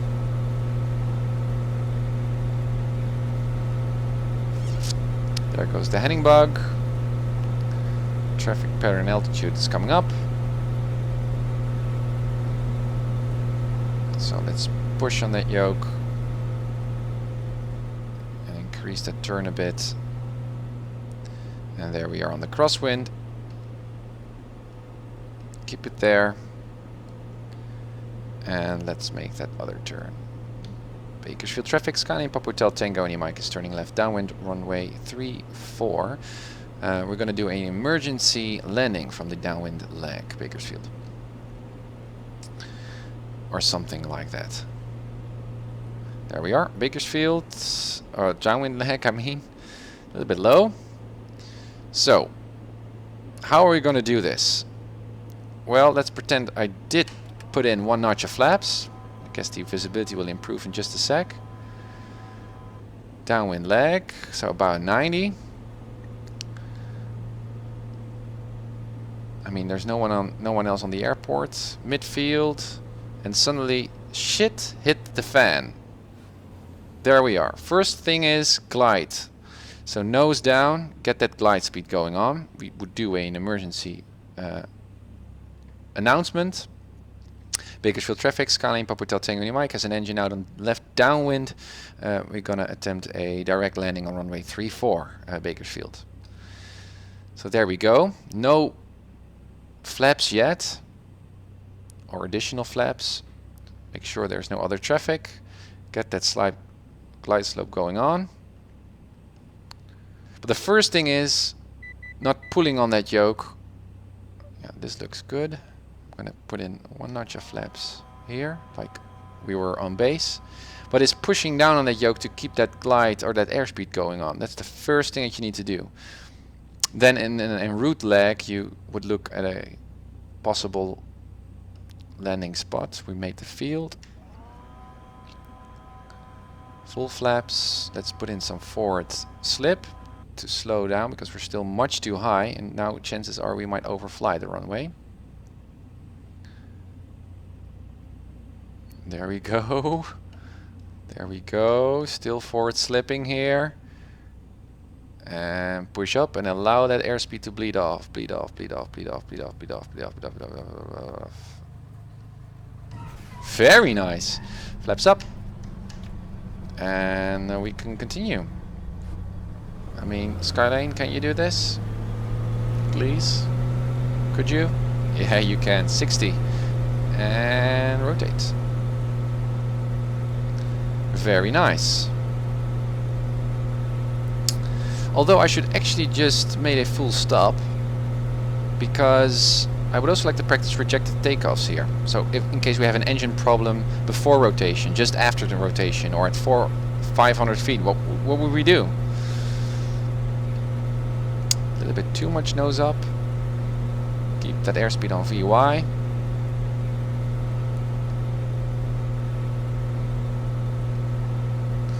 Okay, let's make the shallow turn. No other traffic. I should have announced that I was already landed, I guess, in terms of that emergency.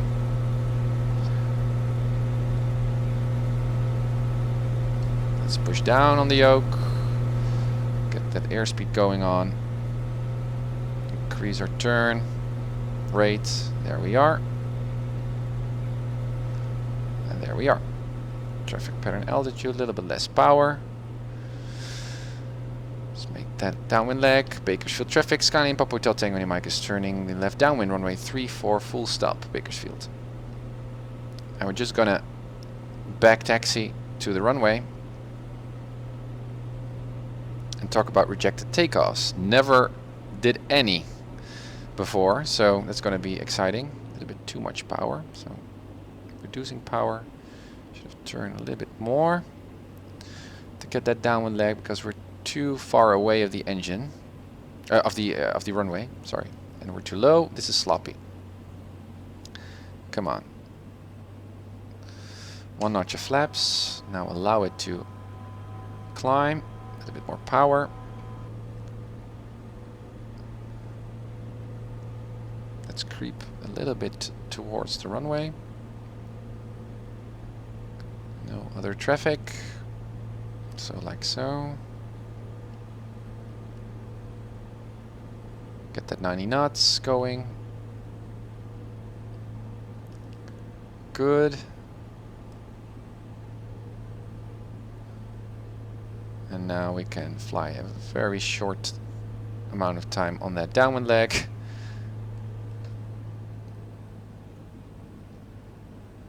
Already start our descent. Let's make that turn. Bakersfield traffic, Skyline Papa Hotel Tango, and your mic is turning left base, runway 34 for a full stop, Bakersfield. Get that descent going on. Come on. There's the heading bug.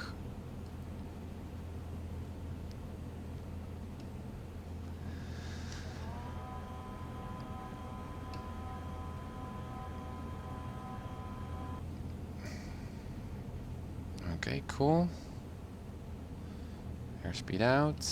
Now let's make the turn more early because I was too late last time. Bakersfield traffic, Skyline Papa Hotel Tango, India Mike is turning final. Runway 34, Bakersfield, full stop. That was too early. But I guess rather too early than too late. And too high, that's the problem right now. Again, forward slipping, putting in right rudder while giving left aileron.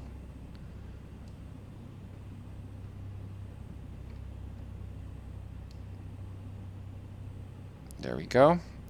Remove that forward slip. Oh, no, no power, no power, no power.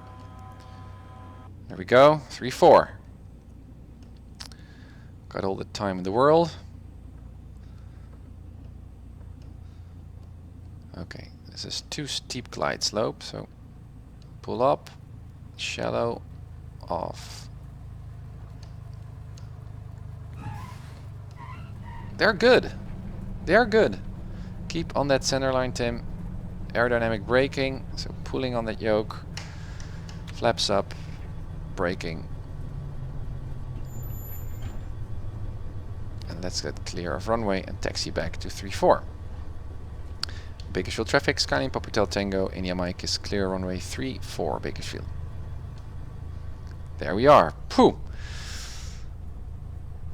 And let's stop here, just behind the taxi line, and just do a proper ground operations check. So transponder set to on. Let's lean for ground. Always set your engine back to 1000, never to idle. Yeah, it's about so. And landing lights off. Pooh, guys. Oh man. Yeah, sorry, the evil putting. I was so concentrated on flying. Oh man. Is this the Steam version? No, it's prepared. It's prepared version 3, so just a regular download. Oh, my MooBot was banning words. I don't know. I should have a look at what my spam filter is. If you're using too many emoticons or I don't know whatever, that's a default setting. It deletes your messages. So. Can you help me? I installed Rex 4 today on the stream and I opened Rex textures to the game and the game now doesn't open. No, I don't know. I have any. I cannot provide any technical support here. Perhaps you should look for Frugal. He has a forum and other forums online on Flight Simulator that can help you. Bakersfield is in 2 towers. Your left, hit them and it will count as a landing. Why is it called emergency landings? Well, you probably already know because we're going to practice these emergency landings and other stuff like the rejected takeoffs. So what we can do is just keep our windows closed here. I did put my... Now I'm wondering whether I should have opened my cowl flaps before we entered the traffic pattern, because I don't think so. You should have opened them after landing. Let me check. Before takeoff. Landing, landing, landing, landing. before taxi to parking. Yeah, then you should open them. Cow flaps closed. Yeah, before landing they should remain closed. Okay, so cow flaps you should open after landing.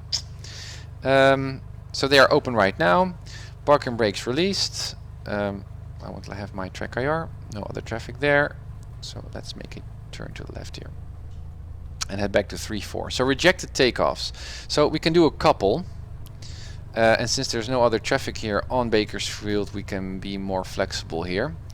So what I'm going to do is first off well, I guess that would be a simple one. If we got an engine out before rotation, then obviously you just go throttle idle and brake and use aerodynamic braking. That's about it. Until you reached a certain speed or distance on the runway, then obviously if you don't have that room or runway length anymore, remaining runway length, then you are in big trouble. But still, as far as I know, if you're still on the ground and you've got engine trouble or something is bad, hit that brake and do not take off. Just after rotation, you can just go through idle and try to land again. That's no problem at all. Again, it depends on the situation. If you only rotate at the end of the runway, you have some trouble at landing again, because then you might land in the field or in the fence or on some highway behind the airport. But still, most chances are you would rotate with enough of runway available, and you can just land again, brake, and that's it. The trouble comes if you are a little bit more high. If you're at 100 feet or 200 feet, you cannot as easily descend again and land on the runway. And then you're flying in an altitude, let's say about 200 feet to about 1,000, in which you might feel very tempted to turn around and land again on the runway. But turning around from that engine out in that configuration gets such a increased down rate, I can say that the descent rate, the chances are you will probably crash, and that there are a lot of scenarios there in real world scenario situations where that actually happened. I'm just going to park here at the center, at the threshold line. So the rule is only turn around from 1,000 feet or so, because otherwise you don't have the elevation, you don't have the altitude to make that turn, because in that steep turn with no engine you drop like a stone. So that's the idea. So what would you do then? Well, you pick a visual reference point within a 60-degree angle view in front of you, somewhere in the field, in the on the street, or whatever way you land, but never turn around in that setting. So that's actually the most important bit of the reject takeoff stuff. The first two scenarios I just described are quite obvious. After 1,000 feet, then you should make that turn. So what I'm going to do is a two-step rejected takeoff here. I'm going to depart and just have a sense of what it feels like of having an engine out at about 200 or 300 feet. But I'm not going to go full idle, I guess, just halfway, just half power, to have a sense of if we could spot a place where we could land. Well, here now in Flight Simulator, I haven't set my scenery to very dense, so obviously there is space for us to land in. But considering the textures, the lens textures, we might find a road or just another kind of cornfield or whatever we could land, just to have an idea of how quick you must be to pick a visual reference spot, because time goes really fast in those situations. Then I'm going to go full throttle again. And I guess very quickly after that we're going to descend to 1,000 and then do a engine out and turn around to see what happens. But we should do that first. Just a regular departure, and at 1,000 feet AGL I will pull the throttle in a climb position and then see how quickly I will lose altitude and can reach the runway again, and we will land from the other way around. That might be cool. That's what we're going to do. So landing lights on, mixture in, windows are still closed, engine is warm, we are on CTAF, and is there any other traffic? No, but I would like to make sure. No other traffic. Cool. Bakersfield traffic, Skyline Papa Hotel Tango India Mike is departing runway 34 for a upwind departure. We're gonna practice a emergency landing at 1,000 feet and make a 180-degree turn back towards the airport, Bakersfield. Okay, 3-4. We're aligned. Everything looks good. Trim looks good. Let's go. Right rudder. Airspeed's alive. 40. 50. 60. And rotate. Pull on that yoke. Whoa. Should have put in more right rudder from the beginning. Okay, so 100 feet. 200 feet.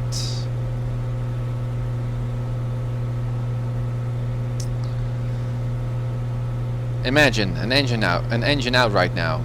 Whew. We would not survive a 180 turn, and we should pick a spot here in front of us, perhaps that highway to the left, which is also a very dangerous thing to do, but still it's city textures here, so Okay, so 1300 traffic pattern altitude, 1000 AGL. So we're climbing. Let's get that to 80 knots. Get a more realistic sense. Here we go. Engine out. Whoa, again, push on that yoke to get that glide speed. That's the first thing that you need to do. And we're going to make that turn because we know we're just hit that 1000. Pull on it. Should we put in 1 notch of flaps? I don't think so. Well, we're gonna. Instinct, I don't know. Oh, not pull too much on that yoke. There we go. Well, that's not too bad.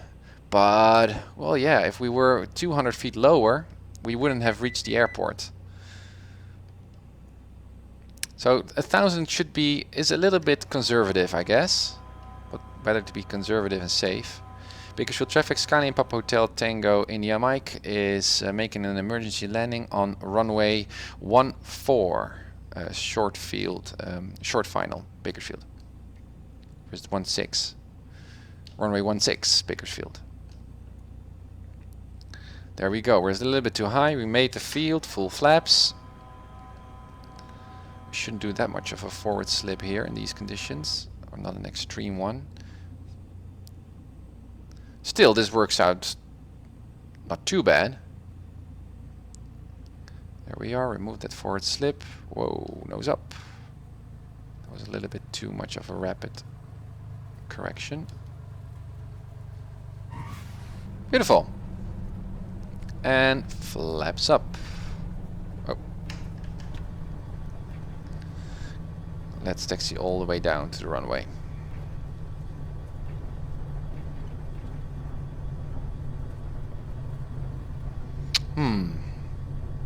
Okay. But the most important part that I've also saw on other YouTube videos by real-world pilots, student pilots, or pilots and then CFIs, was in an engine out, the first reflex, it should be a reflex, almost not a conscious decision, should be nose down. Because if you don't, you stall and then you lose so much altitude you would drop like a stone and then you're done for. So that's the first thing that you need to do. And so it's good practice, these emergency procedures, because when you need them, they need to be there on top of your mind.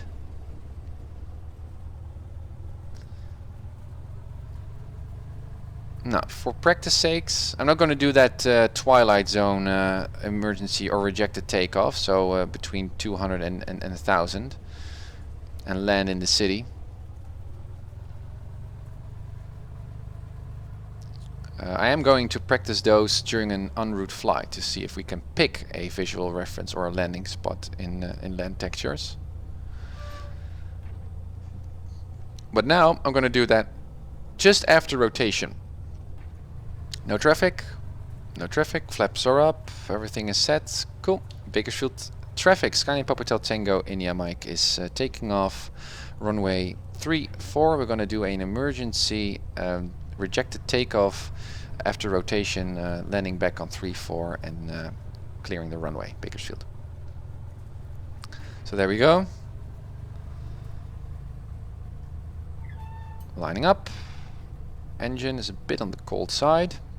The cylinders, I mean. But that's cool. We are all set. So, there we go. Ah, foul plugs, I hear. Perhaps we do get an engine out for real in just a sec. You can hear the RPM is choppy. 60. So, rotate. There we go. And now engine out. Wow, that engine is coming close real fast. That's a retracted flap landing. Look how fast that runway end comes nearby. And aerodynamic braking. Brakes. Wow, that's a lot more challenging than that 1,000 feet scenario. Man, I would like to do that one more time. Bakersfield traffic, Skyline Papa Hotel Tango India Mike is on the ground again. We're backtracking on runway 16 for a departure for 16 and doing a rejected takeoff once more just after rotation and heading off the runway. Okay, again lining up. Man, that went quick. First, before we do, this is not something that we should do actually on the... I'm going to remove those parking brakes. Whoa, why? I was braking. Still braking. Yeah, 1800, let's go to 2000 and let's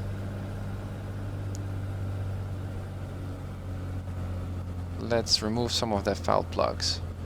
This is not something that we should do here on the runway. I should have taxied off of it, but because we've got no other radio announcements here, which is not a guarantee that there's no other traffic here. We just do a quick cleanup of the plugs. It also warms up the engine, so. But again, just after rotation, man, that's. Well,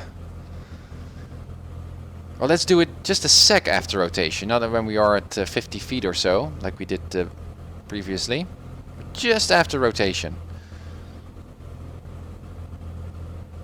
I wasn't aware of the fact that you should do then a landing with retracted flaps, which is also quite challenging. Okay, I believe. So here we go. Parking brakes released. Advancing the throttle, getting that right rudder in. Engine sounds much better. Airspeed's alive. 40. 50, 60, nose up, and there we are, and engine off. Okay, right rudder then. Yeah, that's what happens obviously, because that right rudder is only necessary in full power settings, and when your engine is out, you lose that right rudder, or that right rudder is not necessary anymore. So you saw my airplane yaw to the right when I removed that full power setting, which is interesting. Could have predicted that, but I didn't, or expected that. Bakersfield traffic, Skyline Papa Hotel Tango India Mike is clear of runway 34, taxi to parking, Bakersfield. Cool.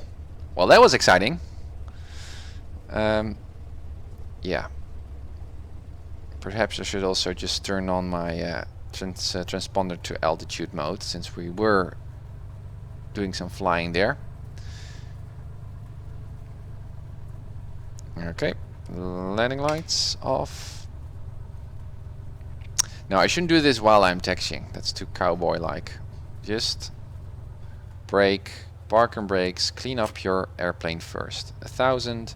We're lean for ground operations. Transponder is set. We can open windows for some fresh air, which sounds like we needed that.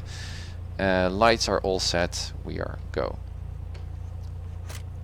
Parking brakes released.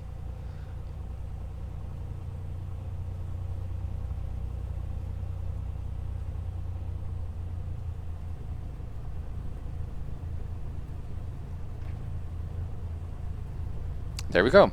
I've experimented with the special effects settings here at P3D to get those windsocks running. Perhaps I thought that it was related to that setting, but it was not. I don't like the fact that they are always in that full strength wind direction. Cannot be used to get an idea of what the local winds are doing. If anyone has a tip for me, or setting, or anything I can do to fix that, please let me know. I don't have a clue.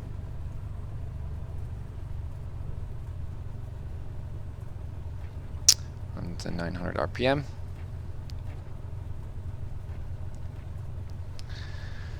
Alrighty. Well, that was fun. A short flight went pretty great. Good PilotEdge skills. The only thing I wasn't really that impressed by or of was that radial flying after departure. So I just flew an upwind leg, but I shouldn't. I should have captured that that 146 radial towards Schefter. Also wondering whether we should, or whether you should always, if you depart Delano in that case, follow that departure procedure, or whether you could also just depart through a crosswind leg departure or whatever. Whether we should take those takeoff departure procedures that strict, I don't know. So that's something that I need to look for or study, understand better. Then good trimming. Good flying. My landings improved. Let's park over there to the left. I was looking outside, looking for traffic, which was good. Good pre-flight checks. Yeah, went pretty great. Not bad at all. Good weather briefings.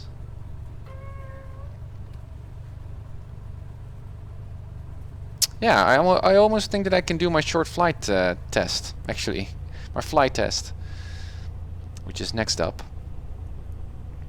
And then one by night. Well, that's gonna be a more challenging one.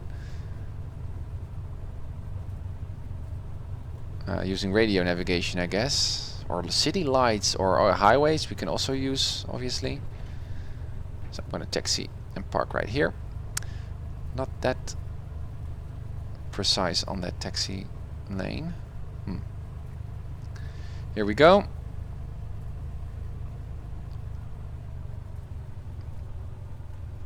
There we go, there we go, there we go. Somewhere around here. Park and brake set. Back to 1000. Transponder set to standby. We can turn off the avionics. Boom. Magneto check. They are working. Cut off. And there we are. Ignition switch to off. Generator off. Batteries off. Throttle full back. Cowl flaps we can close. And fuel tank to left. Open the door. Release our seat belts. And we should, let me see, no, not that one, but that one. Put on the pitot tube cover, wheel chocks, tie downs, and finally our control wheel lock. That's it. Well, again, I think I didn't do that bad. Went pretty great. Yeah, a lot of mental space there still for me to chat with ATC, for example. So that's a good thing. Good flight skills. My landings were better during the emergency procedures than in regular in the regular ones. But good control, good management. Well, that bearing I already mentioned. Should be more careful with that. I really was using PilotEdge in a much more advanced, much more reliable way, trying to triangulate stuff, which went good too. Good altitude management, good briefing. Yeah, making progress once more, keeping on that progress, which is great. So yeah, next up, perhaps I'm going to do my short field or my short distance, short range cross-country flight test. perhaps moving away from the Bakersfield area, a little bit more to the east, heading to Palm Springs.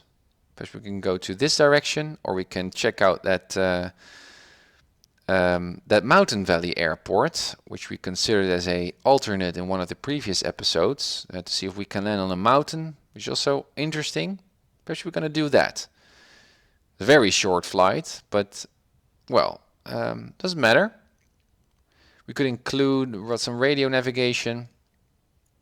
It also includes the reading of those MOAs here. Yeah, that might be cool. The Mountain Valley Airport, Lima 94. And then do that, and then do one by night, which is going to be challenging too. And then we're going to move to the long distance flights. And then, well, as part of that, we could fly from Mountain Valley to Palm Springs or something like that. So a 50 nautical mile plus flight, and then we need to remain clear of a lot of airspace and clouds, and well, that's going to be really interesting. And obviously some practice first. Cool. Well, guys, thank you very much. That completes episode 15. 15 emergency landings and rejected takeoffs. Yeah, I really enjoyed this particular flight. I hope you too.